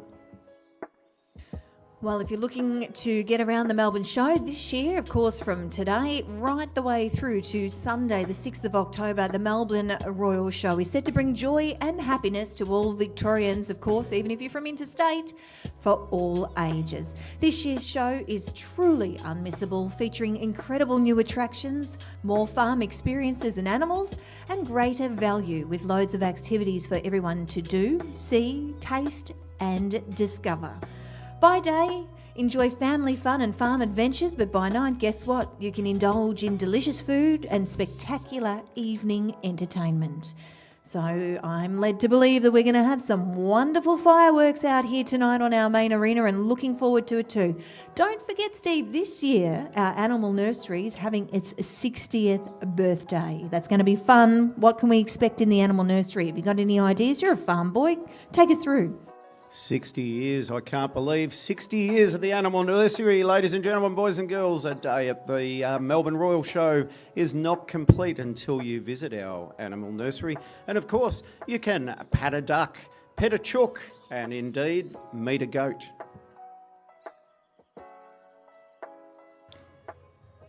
Well, just looking through some of the things that our animal nursery has here, it's looking that our beloved show attraction, as we said, it's 60 years old. We've got pony rides down there, digging in a veggie patch, orchid fruit picking, colour of feather, egg gathering, cuddles with others. This is all down in our family fun farming experience. So much that you can do out here today. But let's not forget what we are about to witness out here in our main arena, and that of course is we are about to bring out some of our light harness competitions. So we're really, really looking forward to it. Steve, I know you love all things harness, not only from a redcoat's perspective, but it's really good to watch these horses go around the arena.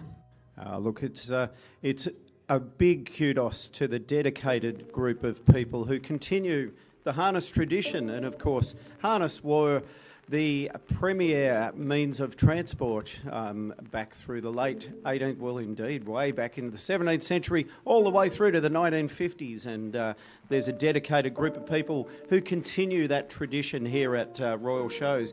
And of course, this afternoon, down in Ring 1, we commence with class number 365, and it's a Viceroy turnout, Shetland 10-2 hands and under, and that should commence at 3:30. And up in Ring 2, and Ring 2 is the end closest to We'll put it at Ferris wheel, closest to the Ferris wheel, ring 2. Building 5. And that will commence with class number 359, a Jinker and Buggy turnout, 14 hands and under. So, ladies and gentlemen, this afternoon we will be treated with some marvellous light harness, and I can see we have some Jinkers, and of course a Jinker is a 2-wheel vehicle, and then we'll have some Viceroys, and I've got some information about Viceroys. Well, forward to you sharing that sort of information through with us as well, because remembering when we talk about Melbourne Show, it is about bringing the country to the city. So if you are sitting in the grandstand, Steve will offer some wonderful information about the Jinky, or should I say the Jinkers, the Viceroys, etc., etc. But we'd also like to welcome out our judges. In ring number 1, you'll see our judge very shortly will commence, and that is that of Stuart Ryan. And down in ring number 2, also for our light harness section, our judge down there is Joe Lawrence. So welcome to both of our judges, both no strangers to being at Melbourne Royal. Of course, competitors in the past, and it's great to have them and their knowledge and expertise out judging tonight. Well, Casey, it looks like we have our exhibitors coming onto the arena for class number 359, and that's down in ring 2. And that's under the watchful eye of our judge, Mr. Stuart Ryan. So welcome to our harness exhibitors for this, the afternoon program of day 1 of the 2024 Melbourne Royal Show.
Well, ladies and gentlemen, we've commenced our judging down there in ring 2, and that's class number 359, Jinka or Buggy turnout, 14 hands and under.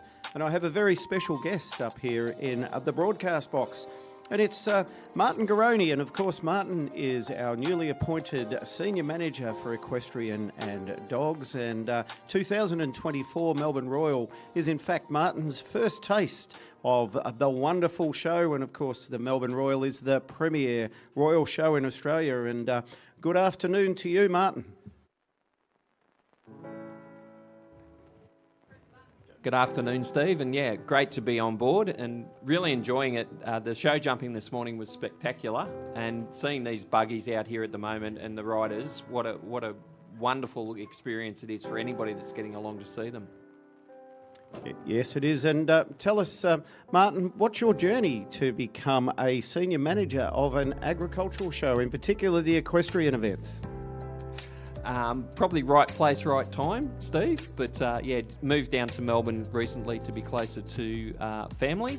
And yeah, after 24 years working in the sporting industry, so various roles across Cricket New South Wales and Cricket ACT, but coaching and all the rest. But love sports events and love presenting events for people to come and enjoy. And the best part about this is seeing people walk away with such a great smile on their face.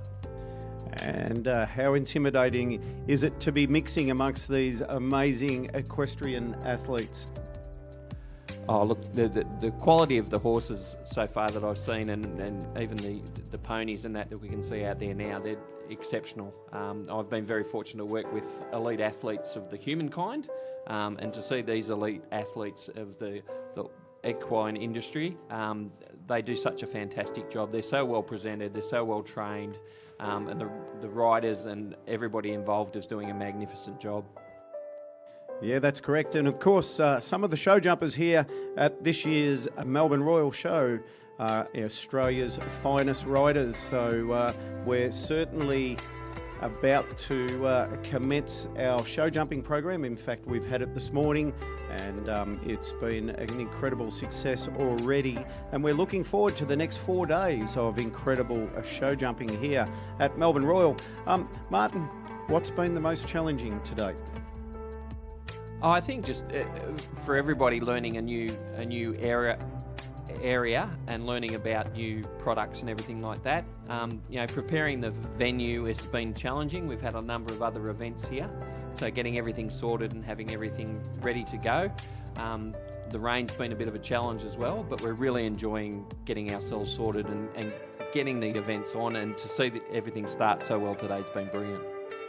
Well, Martin, just looking in here, we look forward towards next week. I know Melbourne Royal's got a really big competition coming up, and I know that you'll be looking forward to that. We welcome in some of our female riders on Friday of next week, so tomorrow week. It's the big one, 90 years of Gary Owen. Take us through how that's been for you, sort of introducing yourself to the Gary Owen, the competition. Obviously, you'll be so looking forward to seeing the horses and our elite equestrian riders come out into the arena. Yeah, it's been really exciting to be involved, especially with the 90th year of the Gary Owen. To see the female riders, to see all the preparation, all the work that they do to prepare themselves to get here. And I'm so excited to see the horses as they present. The riders do a magnificent job as well, but really excited to see how that transpires and to have so many entries. So I think, we're almost double what we had last year. To have 44, 45 entries into the Gary Owen is a fantastic thing. We're looking to a magnificent event come Friday week. Yeah, that's correct. And of course, the Gary Owen being the premier equestrian event in Australia. And there's nothing like it throughout any of the other shows around Australasia, indeed the Southern Hemisphere. So it is something that Melbourne Royal ought to be extremely proud of. And I think that's really important, Steve, is that we're really proud of what we put on here. And I think the events and the horses and everybody do a magnificent job of showcasing what we have here at Melbourne Royal, but also, the rich history that the show has. And my auntie was an exhibitor for many, many years here. So it's fantastic to see this tradition continue, and I'm so excited to be a part of it and privileged to be working with all of these people. You know, you talk about traditions and we see this happening in the equestrian world. One of the things that we do in the equestrian world is it's always passed down from generation to generation. My dad used to compete out here in the arena, then it turned to the days where I would compete in the arena, and this year for the first time I'm having my daughter compete in the arena. So it's one of those things at Melbourne Royal, it doesn't matter what age you are or where you started, there's always that generation, whether it be an equestrian's perspective, or even when we talk about the cattle in the livestock pavilion, or even as far as the dogs. It all comes down, and I think that's what makes these sorts of shows so amazing.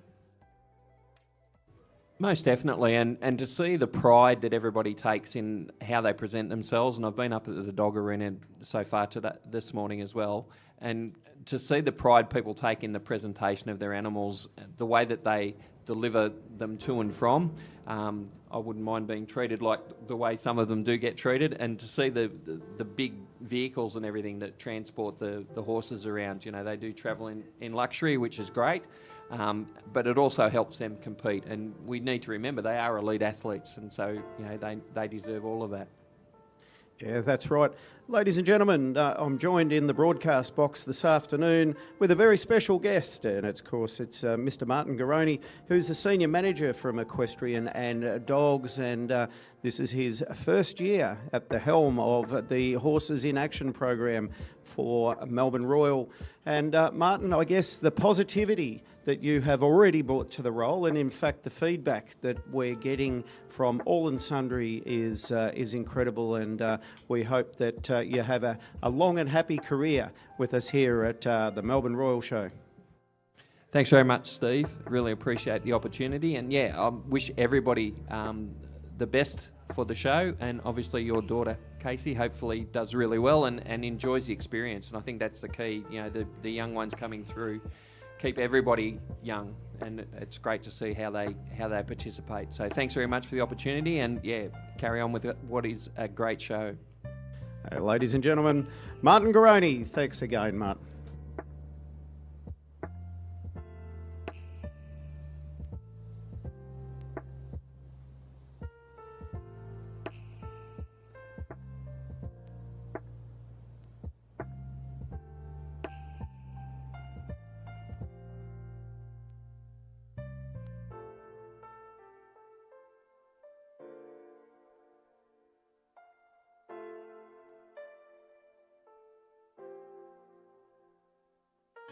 And of course, ladies and gentlemen, we do have a slight delay in the commencing of Ring 1 this afternoon, and class number 365 Viceroy Turnout Shetland 10-2 Hands and Under will commence at 4 o'clock, not as the 3:30 advertised time. So I repeat, ladies and gentlemen, Ring 1, class number 365 Viceroy Turnout 10-2 Hands and Under Shetland will commence at 4 o'clock. And of course, we're currently judging class number 359 Jinker or Buggy Turnout 14 hands and under down in Ring 2.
So as you can see, ladies and gentlemen, very shortly we'll have the results here from ring number 2, class 359, our jinker or buggy turnout for our horses, 14 hands and under. So just to give you a little bit more of a background onto what our judge is looking for here, our judge being that of Joe Lawrence. So what this is this class is actually a turnout, and it's to be judged out of a total of 100 points on the following scale. So as you will see, the horses are given 50 points for their workout and everything that the judge likes in relation to that. Then, of course, we take into consideration the general appearance of the horse. That's allotted 10 points.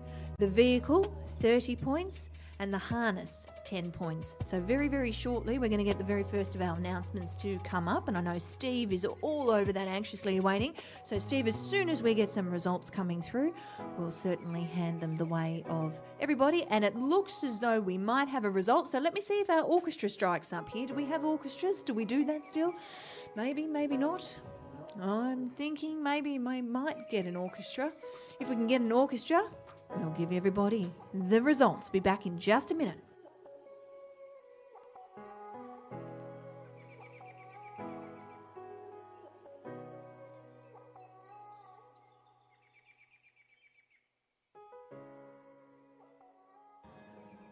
Well, ladies and gentlemen, we have some results in, and it's class number 359, a jinker and buggy turnout, 14 hands and under. And congratulations go to our winning exhibit, and it's exhibit number 554, Bree Lee Candyman, exhibited by Madeline Bentley from Kyneton in Victoria. And congratulations go to our second place getter, and it's exhibit number 718, Tiny Toy Heart's Desire, driven by Susan Seplis and exhibited by Susan Seplis from Pearcedale in Victoria. And our third place getter for class number 359, Jinky and Buggy Turnout, 14 hands and under. And congratulations go to exhibit number 488, Poplar Lodge Harrison, driven by Elsa Avery, exhibited by Avery and Sutherland from Geelong in Victoria.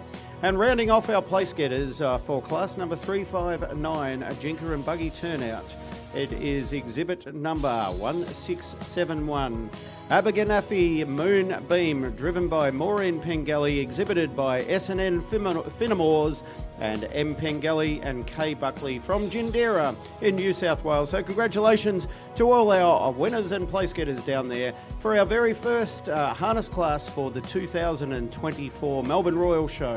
And back to you, Casey. Well, congratulations to our competitors out there. Of course, Briley Candyman taking out the blue ribbon here, exhibit number 554 for Madeline Bentley. So well done, Madeline, taking home the coveted blue for our very first of our turnout classes here. That is class 359, our jinker or buggy turnout for our horses, 14 hands and under.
Well, ladies and gentlemen, we're now welcome onto the arena. Down in Ring 2 is class number 357, turnout, any other vehicle turnout over 14 hands. And of course, ladies and gentlemen, we're discussing these harness classes and what indeed is a harness class. Well, show driving events or harness classes, often termed harness classes, can be seen at most of our major agricultural shows, including royal shows around the country, and they're often divided into light and heavy horse sections.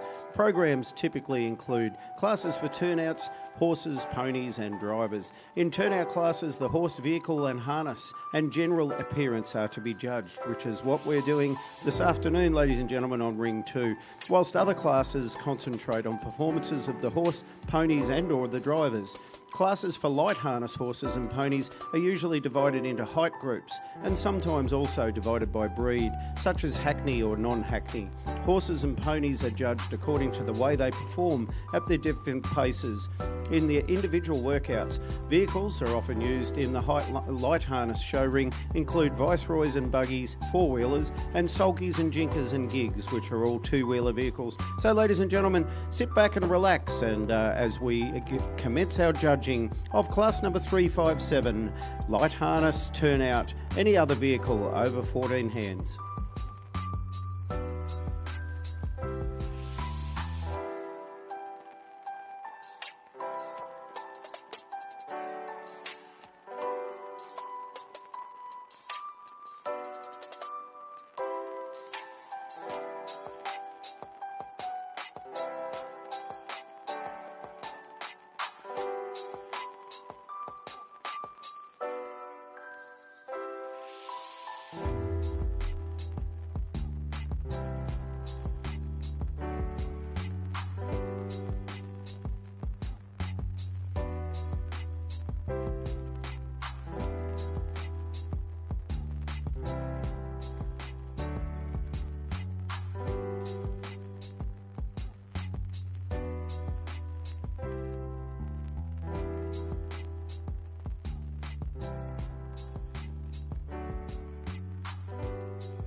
also just finding out if you're sitting in our grandstand at the moment, you're wondering what's on around our Melbourne Royal. Well, let me tell you, if you've got a phone, everyone's got a phone, everyone's got a computer, everyone knows how to drive their phones.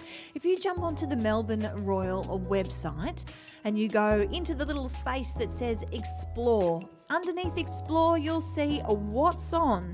And on that particular section, it will tell you that if you are looking to do something, for example, like you want to go and do the beef cattle experience, well, it tells you that that's in the agricultural hub daily from 9:30 until 6 p.m. So for those of you that are sitting in the grandstand and you're actually thinking to yourself, what is on? What can I see? What can I do at this year's Melbourne Royal? That's exactly how you find it. You jump onto the website, go to Explore, and then underneath Explore, you'll see the What's On category. So good luck and happy hunting out there at this year's Melbourne Royal.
Discovery Houston, press to ATO.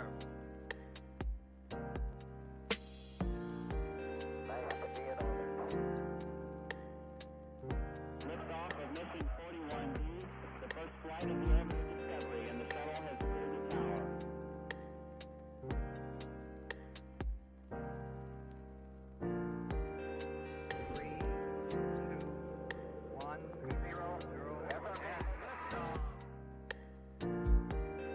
Discovery, go and throttle up. Discovery's 4 computers now have primary control of critical vehicle functions.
Well, ladies and gentlemen, if you're joining us in the stand, you'll see now at the moment we've welcomed out the second of our rings. So what we're looking at here is the ring, which is the one with our smaller ponies, what we call our Shetland ponies here in ring 1. That's ring number 1, and we are welcoming out our judges and stewards. Our judge, of course, is Stuart Ryan, who's very well versed in winning championship ribbons out here in the harness section. So welcome, Stuart.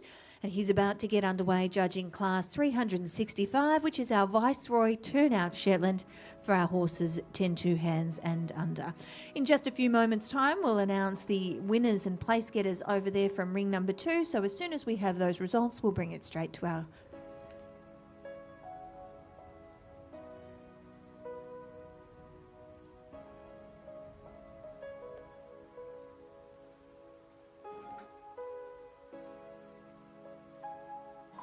Well, ladies and gentlemen, we now have another result from ring 2, and it's class number 357, and it's our light harness turnout, any other vehicle over 14 hands. And congratulations go to our winning exhibit down there, and it's exhibit number 1330, Carberry Estate Donatello, driven by Desiree Stewart and exhibited by D.R. Stewart from Huntley in Victoria.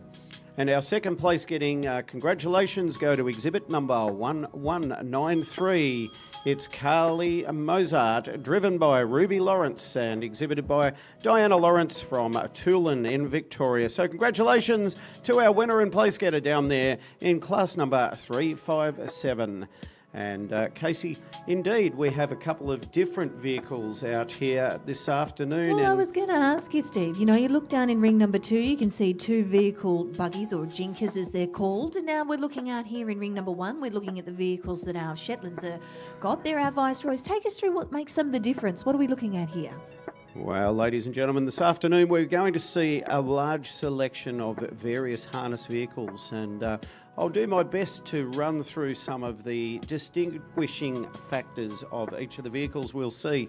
So currently in ring 1 we have what we call a Viceroy.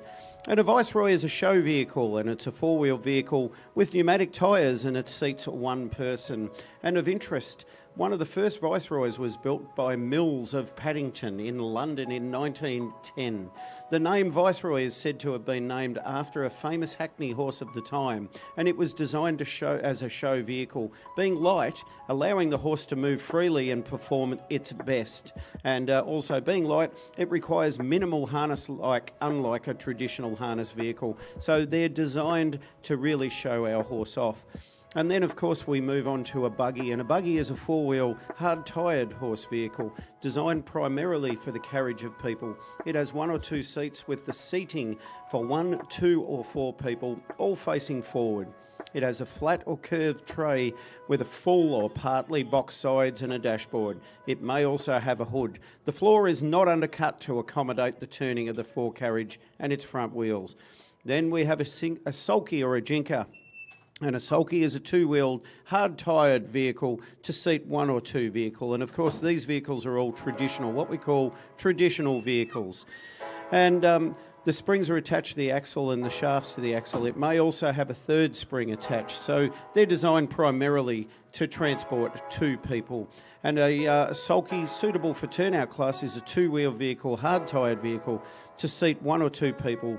It shall have a semi-elliptic springs and parallel shafts, and they're often known as a Sydney brass sulky, which are the pinnacle of our harness vehicles. So, Casey, that's a long-winded answer to your question, but effectively that's what we're looking at out here this afternoon. Look, we don't mind the long-winded answers. I think at the end of the day it gives a good explanation for everybody, because when you're looking at it, as I said, a lot of our city folk are out here and they're watching the horses and they're thinking, what is our judges looking for?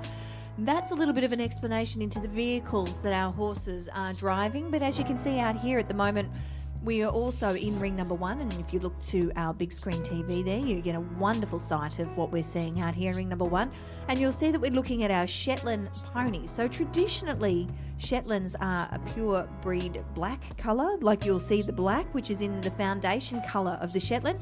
But occasionally as well, you get different colours through Shetlands, that being brown, a bay, chestnut, palomino, buckskin.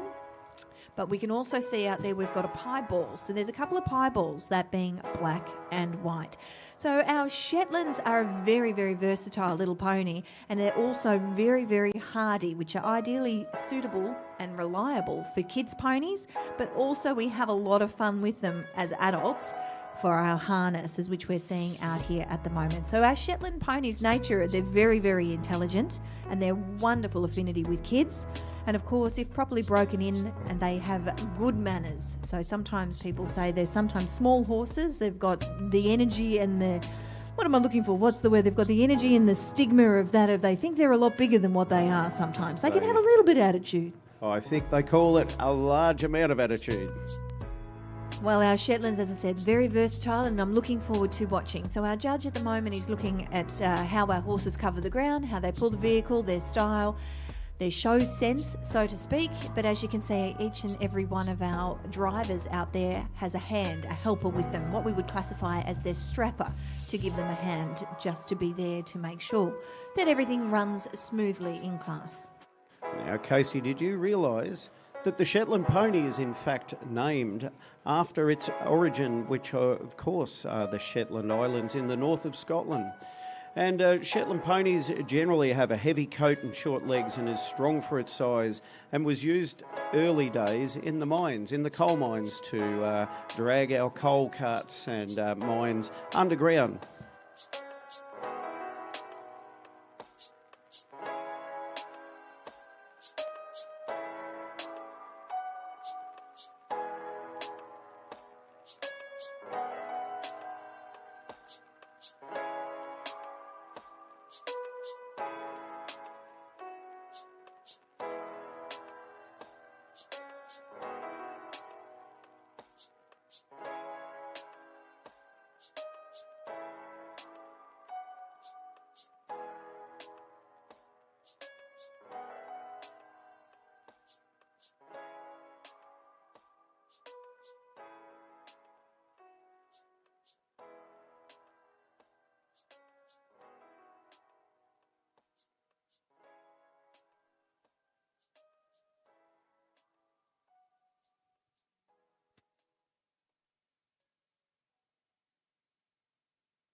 So currently underway in ring number 2. We're about to get started on class 358. It's our jinker or buggy turnout for our horses over 14 hands.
Well, ladies and gentlemen, the fanfare signifies another class has been run and won down in Ring 2. And it's class number 358, Jinker or Buggy Turnout, over 14 hands. And congratulations go to our winning exhibit, and it's exhibit number 432, Crosswinds, our Brennan, driven by Elsa Avery, exhibited by Elsa Avery from Wallington in Victoria. So congratulations down there, Crosswinds, our Brennan, the winner of class number 358, Jinker or Buggy Turnout, over 14 hands.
Well, our fanfare signifies that we are just about ready to get our placings and our ribbon winners up for class 365. It's our Viceroy Turnout Shetland for our horses 10 2 hands and under.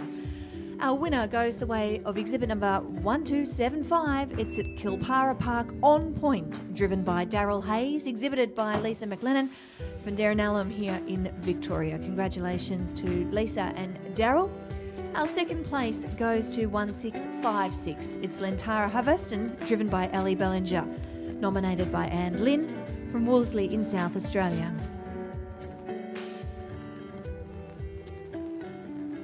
Our third position goes the way of nomination number 501. It's Lantara Ambition, driven by Anne Lind and nominated by Anne as well, coming all the way from Wolseley in South Australia, which means our fourth and final ribbon for this class goes the way of Glen Valley Cookie, driven by Kerry Buckley, nominated by S&M Finmore, M. Pengelly and Kay Buckley from Jindera in New South Wales.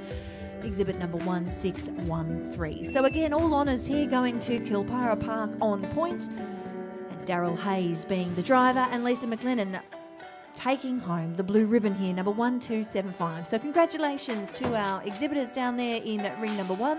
That was class 365, our Viceroy Turnout Shetland.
Well, ladies and gentlemen, we'll resume our harness program very shortly. We just have a minor gear change, and while we're waiting, we'll listen to a word from our partners.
Well, as you can see, our horses are welcome back onto our main arena as we're about to get underway again with our harness program. It is our light harness program. In ring number 1, we are just about to kick off class 363. It's our Viceroy turnouts for our horses 12 2 hands and under. And in ring number 2, we are about to get started with class 360, this being the Jinker or Buggy turnout Shetland for our horses 10 2 hands and under. So they are the classes that we were about to watch get started out here in ring 1 and ring 2. And of course, our little hold up being, ladies and gentlemen, that if you are watching the harness, it does actually take a long time for our horses to be harnessed up. It takes an awful lot of time for our drivers to also change their outfits, because different classes mean different outfits. And just before, if you were joining us or watching, our Shetlands, which are now currently in ring number 2, we're over here just a moment or two's time ago in Viceroy. So a Viceroy is the vehicle that you are looking at currently in ring 1, the one with the 4 tyres, and now they've moved into ring number 2, being the Jinker or Buggy turnout. So that was what our little delay was. We were waiting for all of our friends to get unharnessed and then harnessed again in a different vehicle.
So don't forget, ladies and gentlemen, if you're looking for things to do around the show, don't forget that you can upload our Melbourne Royal Show online. So if you've got your phones, keep them with you, and it tells you what's going on at the Royal Melbourne Show, the times and what is happening on that particular day. In about a half an hour's time, our Sushi Hub Superdog Spectacular is about to kick off. That's at 5:30, and let me tell you, it is a must-see attraction in the all-new high-flying, high-octane Super Dog Spectacular show. It's presented, as I said, in the Sushi Hub, which features a combination of extreme dog sports and widely entertaining for everybody out there. So it's a marvel at the incredible dogs. So they're amazing what they do down there. So if you want to see some awesome entertainment that's fun for everybody in the whole family, that's at 5:30 in our Sushi Hub Superdog Spectacular, which is not too far from here. It's just behind our Epicure Centre in the back there with all the food. And don't forget as well, at 6 o'clock, something a little bit more exciting, something a little bit more high energy. It's got horsepower, what we're watching out here, but it's horsepower of a different kind. At 6 o'clock, everyone's fan favourite show is back, and that is the FMX and BMX Stunt Show. And they are reaching new heights this year. Watch in awe as the three extreme riders orchestrate high-octane, gravity-defying daredevil moves, their dramatic tricks and spectacular aerial stunts. Let me tell you, every time I see them, I'm absolutely in awe of what these riders do. Plus, new for this year, our BMX riders are coming out too. So something a little bit different. Not only do we see our FMX, we also have the BMX stunt show coming out. That's at 6 o'clock. So a couple of things coming your way. One being at 5:30 in our Sushi Hub Superdog Spectacular. And of course at 6 p.m, the FMX and BMX stunt show.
Well, ladies and gentlemen, boys and girls, as the sun sets on day one of the 2024 Melbourne Royal Show, don't forget our Show After Dark program will commence each night, including this evening, and it's a spectacular entertainment. Will light up your night from 8 p.m. on the main arena. And believe it or not, Casey, we have a chicken run this year. Chicken run? You're going to have to please explain that a little bit more. Chicken run. What do we do? Let the chickens out on the main arena and someone chases them? Do we get the kids in? What happens? Well, no, not quite, but get ready for a whole lot of fun with the all-new and action-packed chicken run, making its debut on the Melbourne Royal Show's main arena. This hilarious event is not to be missed. We have chickens who, believe it or not, run around on four-wheel motorcycles. The chickens are running around on the motorcycle. Can the chicken drive the motorcycle too, maybe? Let's see. Oh, do you know what? This is day one of Melbourne Royal Show. Let's ask this question again tomorrow night when we have more idea about seeing this brand new, what sounds like an absolute fun-filled event. I'm looking forward to it. The chicken run. Well, I've not seen it, so I really can't talk to it in any great detail. All I know, it is part of our Show After Dark. Entertainment spectacular, of course, we have our Fire and Light show. Renowned Yidaki player, MD and drummer Tori will entertain you with a unique live performance of a specially curated didgeridoo soundtrack featuring laser lights and fire jets that are sure to light up your night. Well, let me tell you that as a mum of an 8-year-old, that is one thing that I will certainly be doing. I'm really, really looking forward to seeing all our nighttime spectacular. And I know my daughter, that is the one thing about the Melbourne show that she has been wanting for me to do. She's been absolutely dying to come and see the fireworks. Well, what about the chicken run? She'll see the fireworks, the chicken run and the Fire and Light show. But of course, being this is a agricultural show where the country meets the city, we've got our country music spectacular. Enjoy nightly live performances by some of Victoria's country music rising stars, Luke Joseph, Sarah Katina and Kush Ryder. So, ladies and gentlemen, don't forget, as the sun sets on day one of the 2024 Melbourne Royal Show, that the Show After Dark program will commence with lots of fun and entertainment. Do you know what I'm going to do? What is Casey's favourite part of the Melbourne show? Now, I know that you're going to say it's the horses, but I don't think... How well do you know Casey? Here we go. I was about to say the donuts.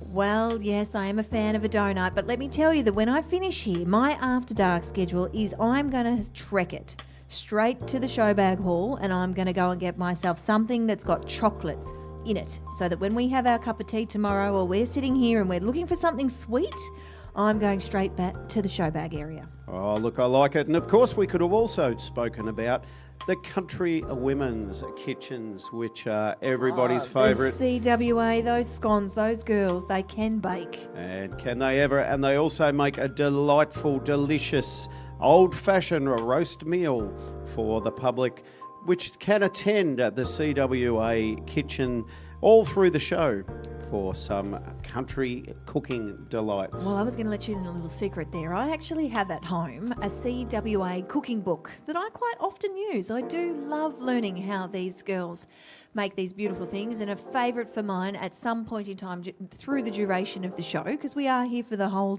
10 days of the show. 11 days, I beg your pardon, 11 days. Here we go. I've discounted today.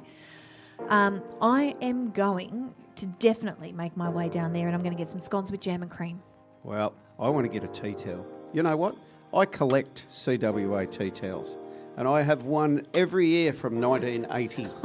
You don't strike me as someone that is a tea towel collector. But good on you as a tea towel collector. I know there's lots of people out there, and that could pose the famous question of what do you collect? There'll be a few people out there. I wonder what someone collects. I don't know. Oh, the recipes contained on the old CWA tea towels are amazing. So, ladies and gentlemen, once again, and boys and girls, if you're peckish and you're looking for something this evening to eat, then wander down to the CWA. The wonderful ladies down there and their beautiful cooking.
Well, our fanfare signifies another blue ribbon is about to be placed, and as you can see down in ring number 1, our judge, Mr. Stuart Ryan, is about to place his winner for class 6.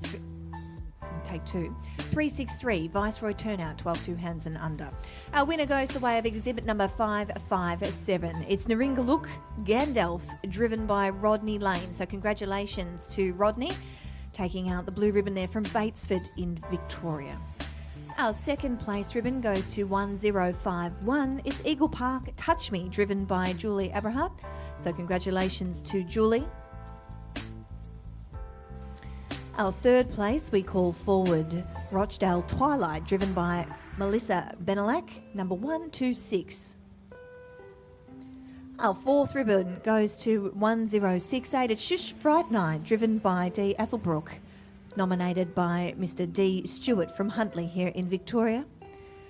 Our fifth ribbon will go the way of 1671. It's Abergaffney Moonbeam, driven by Maureen Pengelly, nominated by S&M Finmore, M. Pengelly and Kay Buckley from Jindira in New South Wales.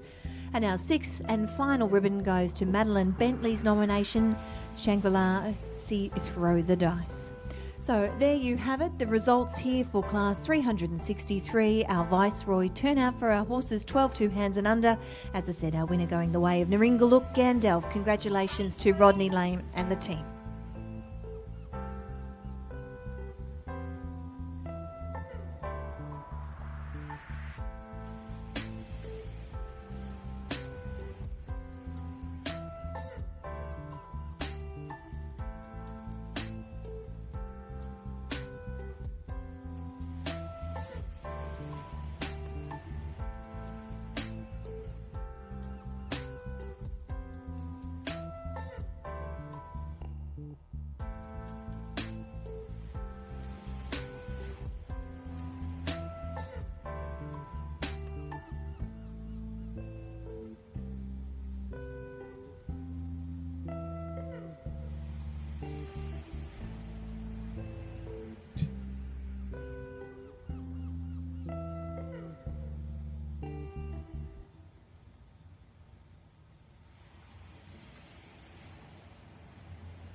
Well, ladies and gentlemen, we have a result in now for class number 360, Jinker or Buggy turnout, Shetland in harness, 10 hands and under. And congratulations go to our winner, exhibit number 1275, Kilpara Park on Point, driven by Lisa McLennan and exhibited by Lisa McLennan from Derrenellum in Victoria. And congratulations to our second place getter, number 1656, Lentara Harveston, driven by Ellie Bellinger and exhibited by Anne Lind from Wolseley in South Australia. In third place, number 1476, Serial Mr. Potential, driven by Carly Thomas, exhibited by Carly Thomas from Cannons Creek in Victoria. In fourth place is number 1613, Green Valley Cookie, driven by Kerry Buckley, exhibited by S&M Finamore and N. Pengelly and K. Buckley from Jindera, New South Wales. And rounding off our place getting down there in class number 360, Jinker or Buggy turnout, Shetland in harness, 10 hands and under, is exhibit number 1207, Fenwick Duke, driven by Roy John Andrew and exhibited by Esther Goodwin from Tuleen in Victoria. So congratulations to our winner and place getters down there in class number 360, Jinker or Buggy turnout, Shetland in harness, 10 2 hands and under.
In ring number 1, we are about to get underway with class 361. As you can see, our horses are turning up now for our Viceroy turnout for our horses over 14 hands.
In ring number 1, we are about to give the ribbon for our Viceroy turnout for our horses over 14 hands. It's class 361. Our winner goes the way of exhibit number 1193, Carlisle Mozart, driven by Ruby Lawrence, nominated by Diana Lawrence from Tooleen here in Victoria. So congratulations to the team winning the Viceroy turnout for our horses over 14 hands here. That was class 361.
Well, ladies and gentlemen, we have a very important class to announce, and it is our champion harness turnout down in Ring 2.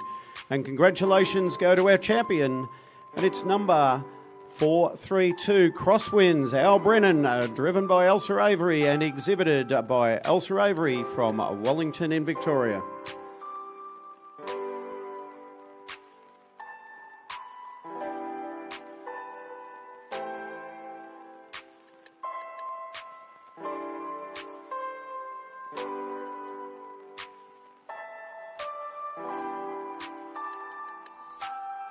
And congratulations to Elsa Avery and the connections to Elsa's horse down there.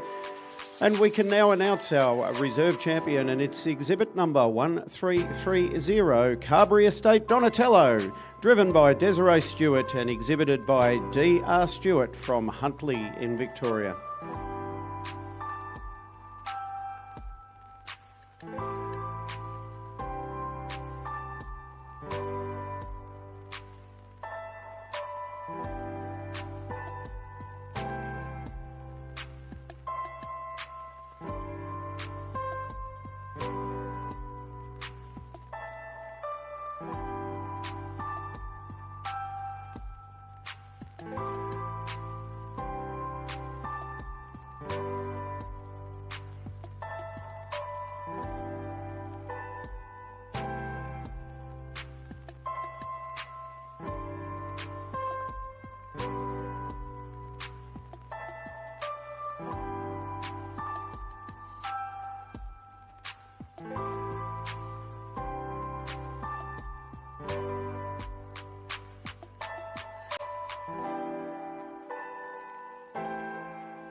Well, as you can hear, our champions fanfare signifies that we are just about to give the results for our champion Shetland turnout. And of course, that goes the way of a very successful combination so far today. 1275 Kilpara Park on point, driven by Daryl Hayes, of course nominated by Lisa McLennan, who's down there as well with her pony. Lisa joins us from Derrinellum here in Victoria. So congratulations to Daryl and Lisa taking out our red, white and blue coveted ribbon here with Kilpara Park on point.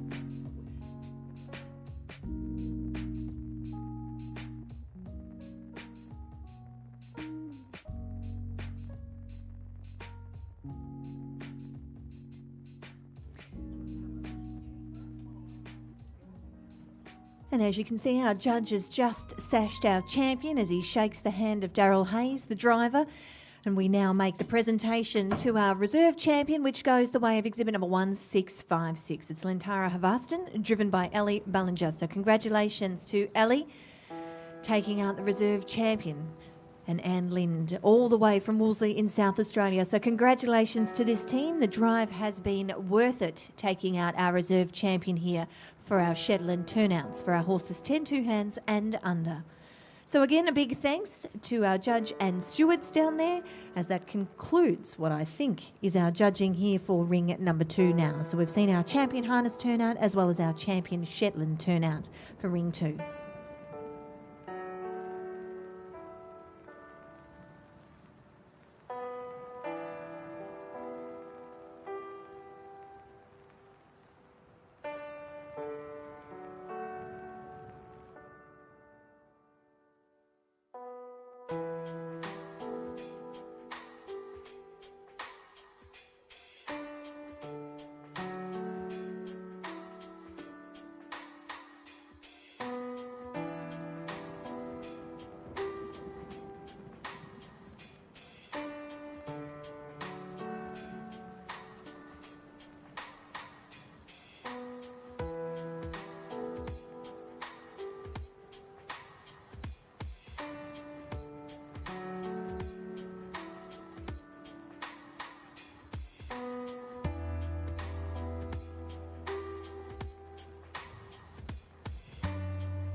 Well, as you can see, we're getting some beautiful shots down there of our judges and, of course, our combination of our champion Shetland turnout. Again, well done to Daryl and Lisa, with Kilpara Park on point, taking out the championship when the reserve to Lentara Havastan, driven by Ellie Bellinger. So congratulations as they make their way on a little avenue of honour. If you're sitting in the grandstands, give them a round of applause, because it's pretty prestigious to win a red, white and blue sash here at Melbourne Royal. So this combination proving to be a very, very hard combination to beat indeed is that of Lisa and, of course, Daryl Hayes.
We've just judged class 362, our Viceroy turnout for our horses 12 2 hands and not over 14. The win goes the way of exhibit number 1615, Lynn Elwey Bojangles, ridden by Maureen Pengelly. So congratulations to Maureen and the team, with this particular horse winning class 362, of course, nominated by S&M Finmore, M. Pengelly and K. Buckley from Jindera in New South Wales. So congratulations as Stuart, Mr. Ryan, as we call him, places the blue ribbon around the neck of Lynn Elwey Bojangles. So congratulations to this particular team here, taking our class 362, our Viceroy turnout. This now will pave the way very shortly for our champion and reserve champion Viceroy turnout. So that's where we bring all of our winners back into the ring, and our judge, Mr. Stuart Ryan, will pick which one will be crowned his coveted winner here for our Viceroys.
Well, we'd now like to invite down our champion Viceroy turnout here for our light harness section.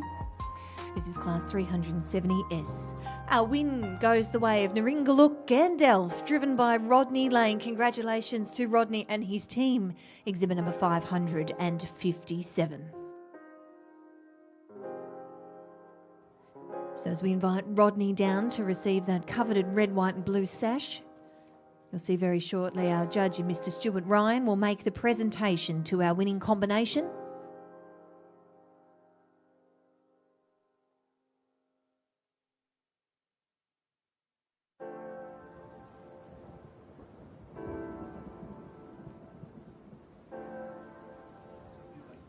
So congratulations to Rodney and his team. As you can see, Mr. Stuart Ryan, our judge, is sashing our champion.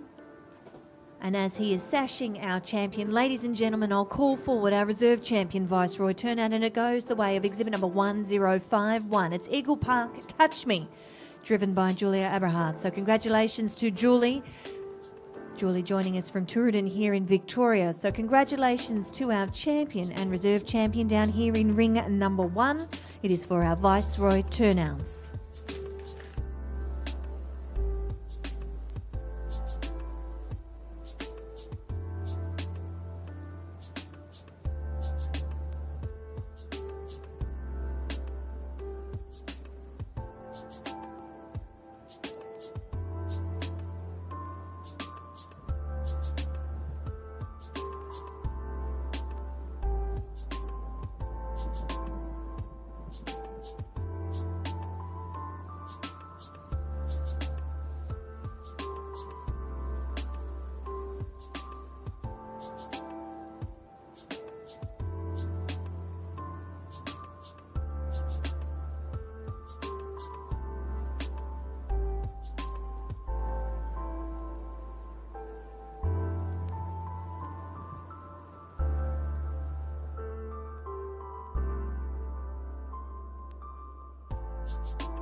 Well, ladies and gentlemen, put your hands together for our champion and reserve champion Viceroy turnout as they make their way out of our beautiful arena as our sun starts to set over the grounds here. You can see our champion went the way of Naringaluk Gandalf, driven by Rodney Lane, and our reserve was being taken out by Eagle Park Touch Me and Julie Aberhart. So congratulations to our champion and our reserve champion.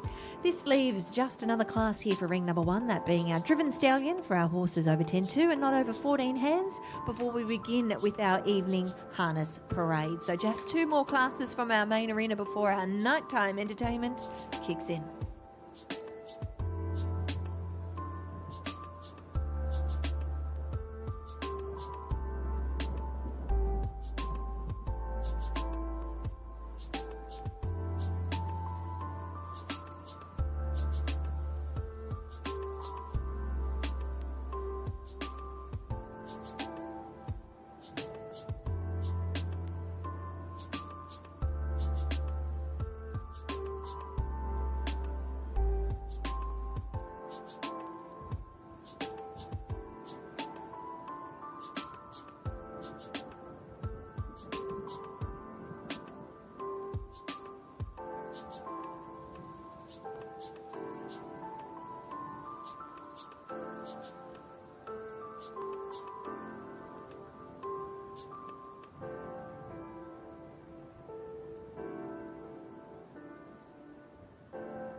So as you can see, ladies and gentlemen, we are underway currently judging our driven stallion here in ring number 1. But if you cast your eye down to the bigger class in ring number 2, we are currently underway with our evening harness parade. So they are the two classes here in our rings, which will, after these two, conclude our Horses in Action program for day number 1 here.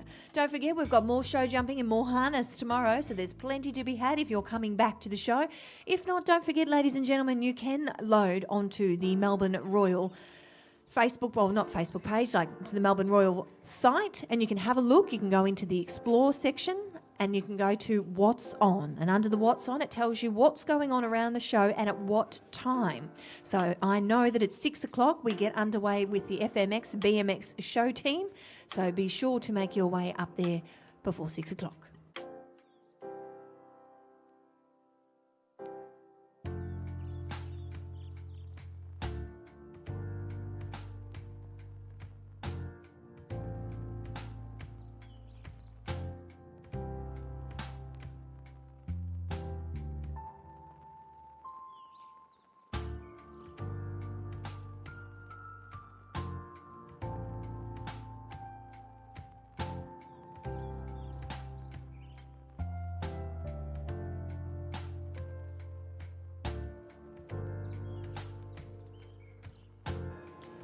Well, down here in ring number 1, as mentioned, we've got the results for class 364. It's our driven stallion for our horses 10-2 hands and not over 14. And a congratulations goes the way of Susan Salipis from Pearsdale in Victoria, driving Tiny Toy Heart's Desire, I should say, exhibit number 718. So congratulations, Susan. Beautiful little stallion down there, little buckskin stallion, always a showpiece, this little horse. In fact, we were admiring him from the broadcast box.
Well, ladies and gentlemen, we're currently watching a very important class down here in Ring 2. And Casey, I think you have a little bit more information.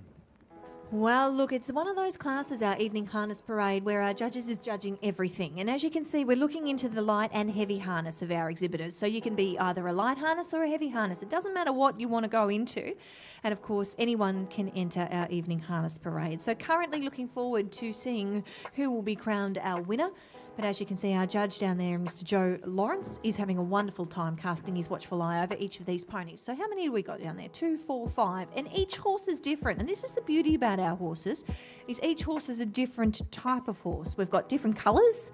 If you have a look down there, you've got a skew ball, you've got a pie ball, you've got a grey. What almost looks as though it's a little bit of a roan down there. So we're looking at different colours of these horses. So not every horse is the same, and not every jinker or viceroy is the same. So as you can see, we've got jinkers, buggies and viceroys out there. So plenty to be had.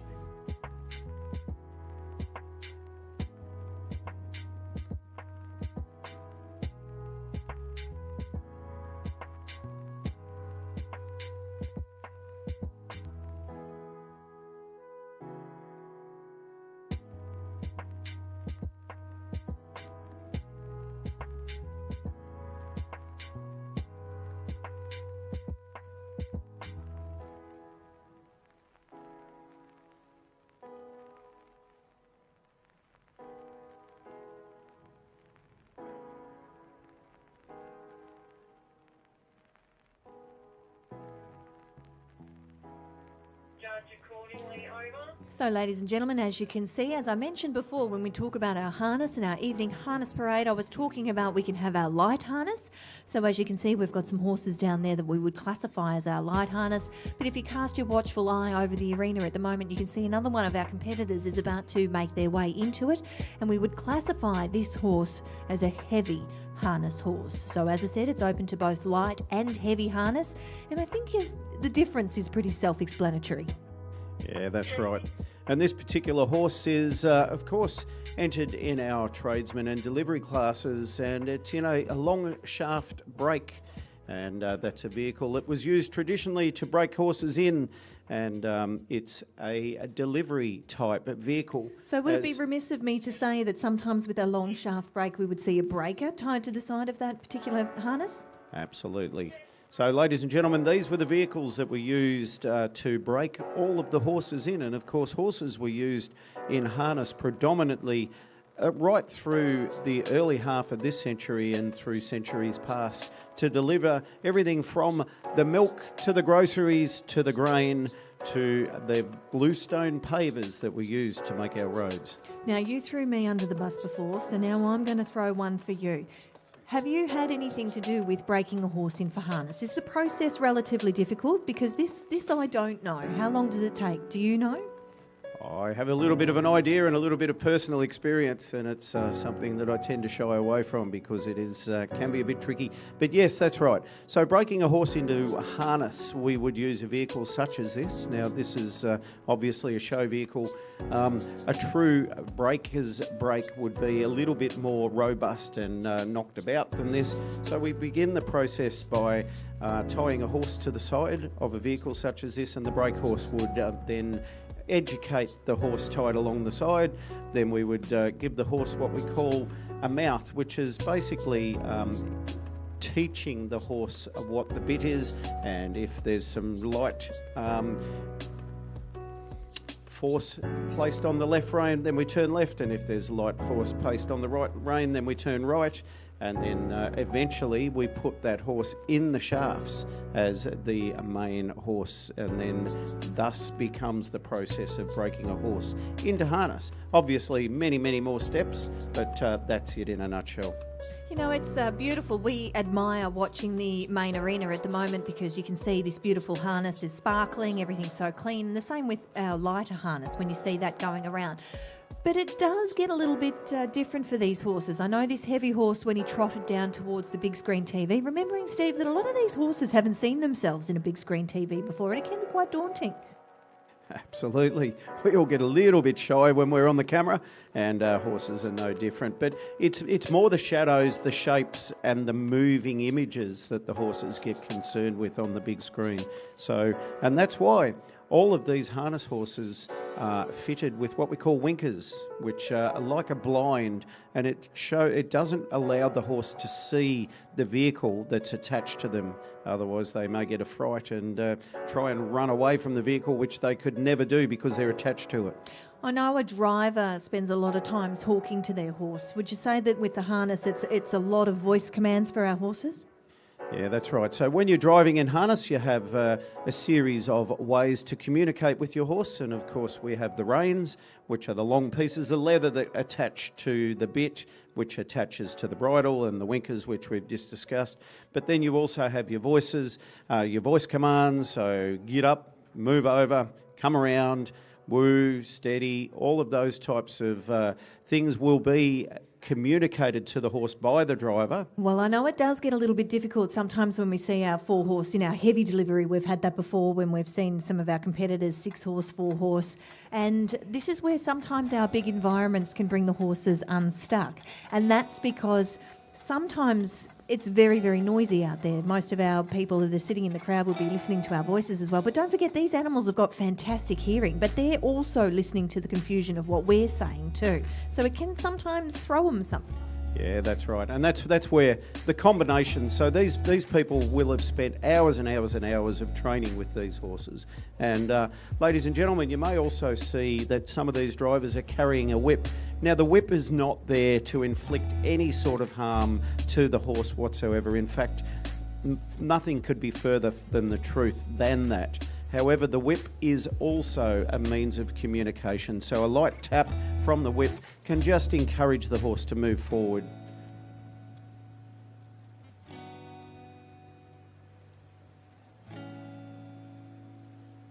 And of course, Casey, that brings a very important subject, and that of horse welfare, and of course the welfare of our equine athletes out here at the Melbourne Royal Show is of utmost importance through all of our horse-related activities.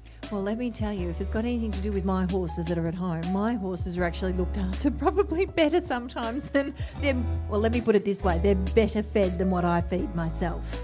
Yes, I've often been known to say, I tell you what, if there is such thing as reincarnation, I'm going to come back as one of your horses. Oh, and it would be a good space too, I can guarantee you. My horses are very fat, very loved, and unfortunately they're probably, according to my husband, too well loved. So, look, that is the thing out here with our friends out, you know, our equine friends. They are everything to us. They are our life, they are our world, and sometimes we'll get out of bed at ridiculous hours in the pouring, driving rain. Sometimes. Just to ensure, well, let's rephrase that, all the time. Get out in the driving rain just to ensure that they've got a rug on, or they're well fed, or they're warm. Now, Casey, it looks like we may have a result for our light harness, evening harness parade. Well, Steve, let me get our fanfare going and you can make the presentation.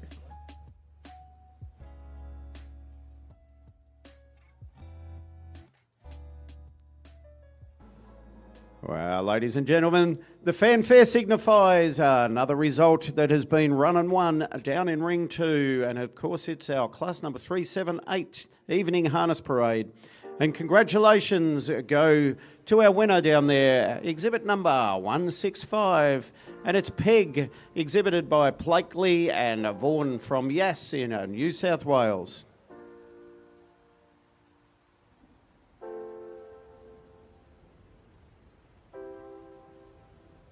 Second place, we'd like to invite forward exhibit number 692. It's Pambar Watermark, driven by Kim Cook. So congratulations, Kim, taking out second place. And we move straight into the third place getting, and it's exhibit number 1051, Eagle Park, Touch Me, driven by Julie Albright and exhibited by Julie Albright from Turin here in Victoria. Well, as Julie makes her way forward, we'll now call out the fourth place. In fourth place goes the way of exhibit number 554. It's Bradley Candyman, driven by Andy Schwartz. Congratulations to that particular combination, nominated by Madeline Bentley from not too far away, Kyneton in Victoria. And in fifth place is number 1202, Coalhaven Donnelly, driven by Peter Bickford and exhibited by Peter Bickford from Faraday here in Victoria. Which will bring us to our sixth and final rounding ribbon. off the place gettings. Over to you, Casey. It's Shangri-La Sea Throw the Dice, nominated by Madeline Bentley, again from Kyneton in Victoria. So congratulations to our winner and place getters down there for our evening harness parade.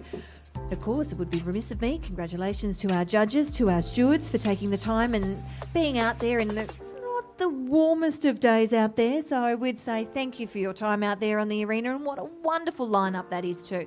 From our heavy horse to our light harness, it just looks magnificent. Yes, it's a wonderful thing.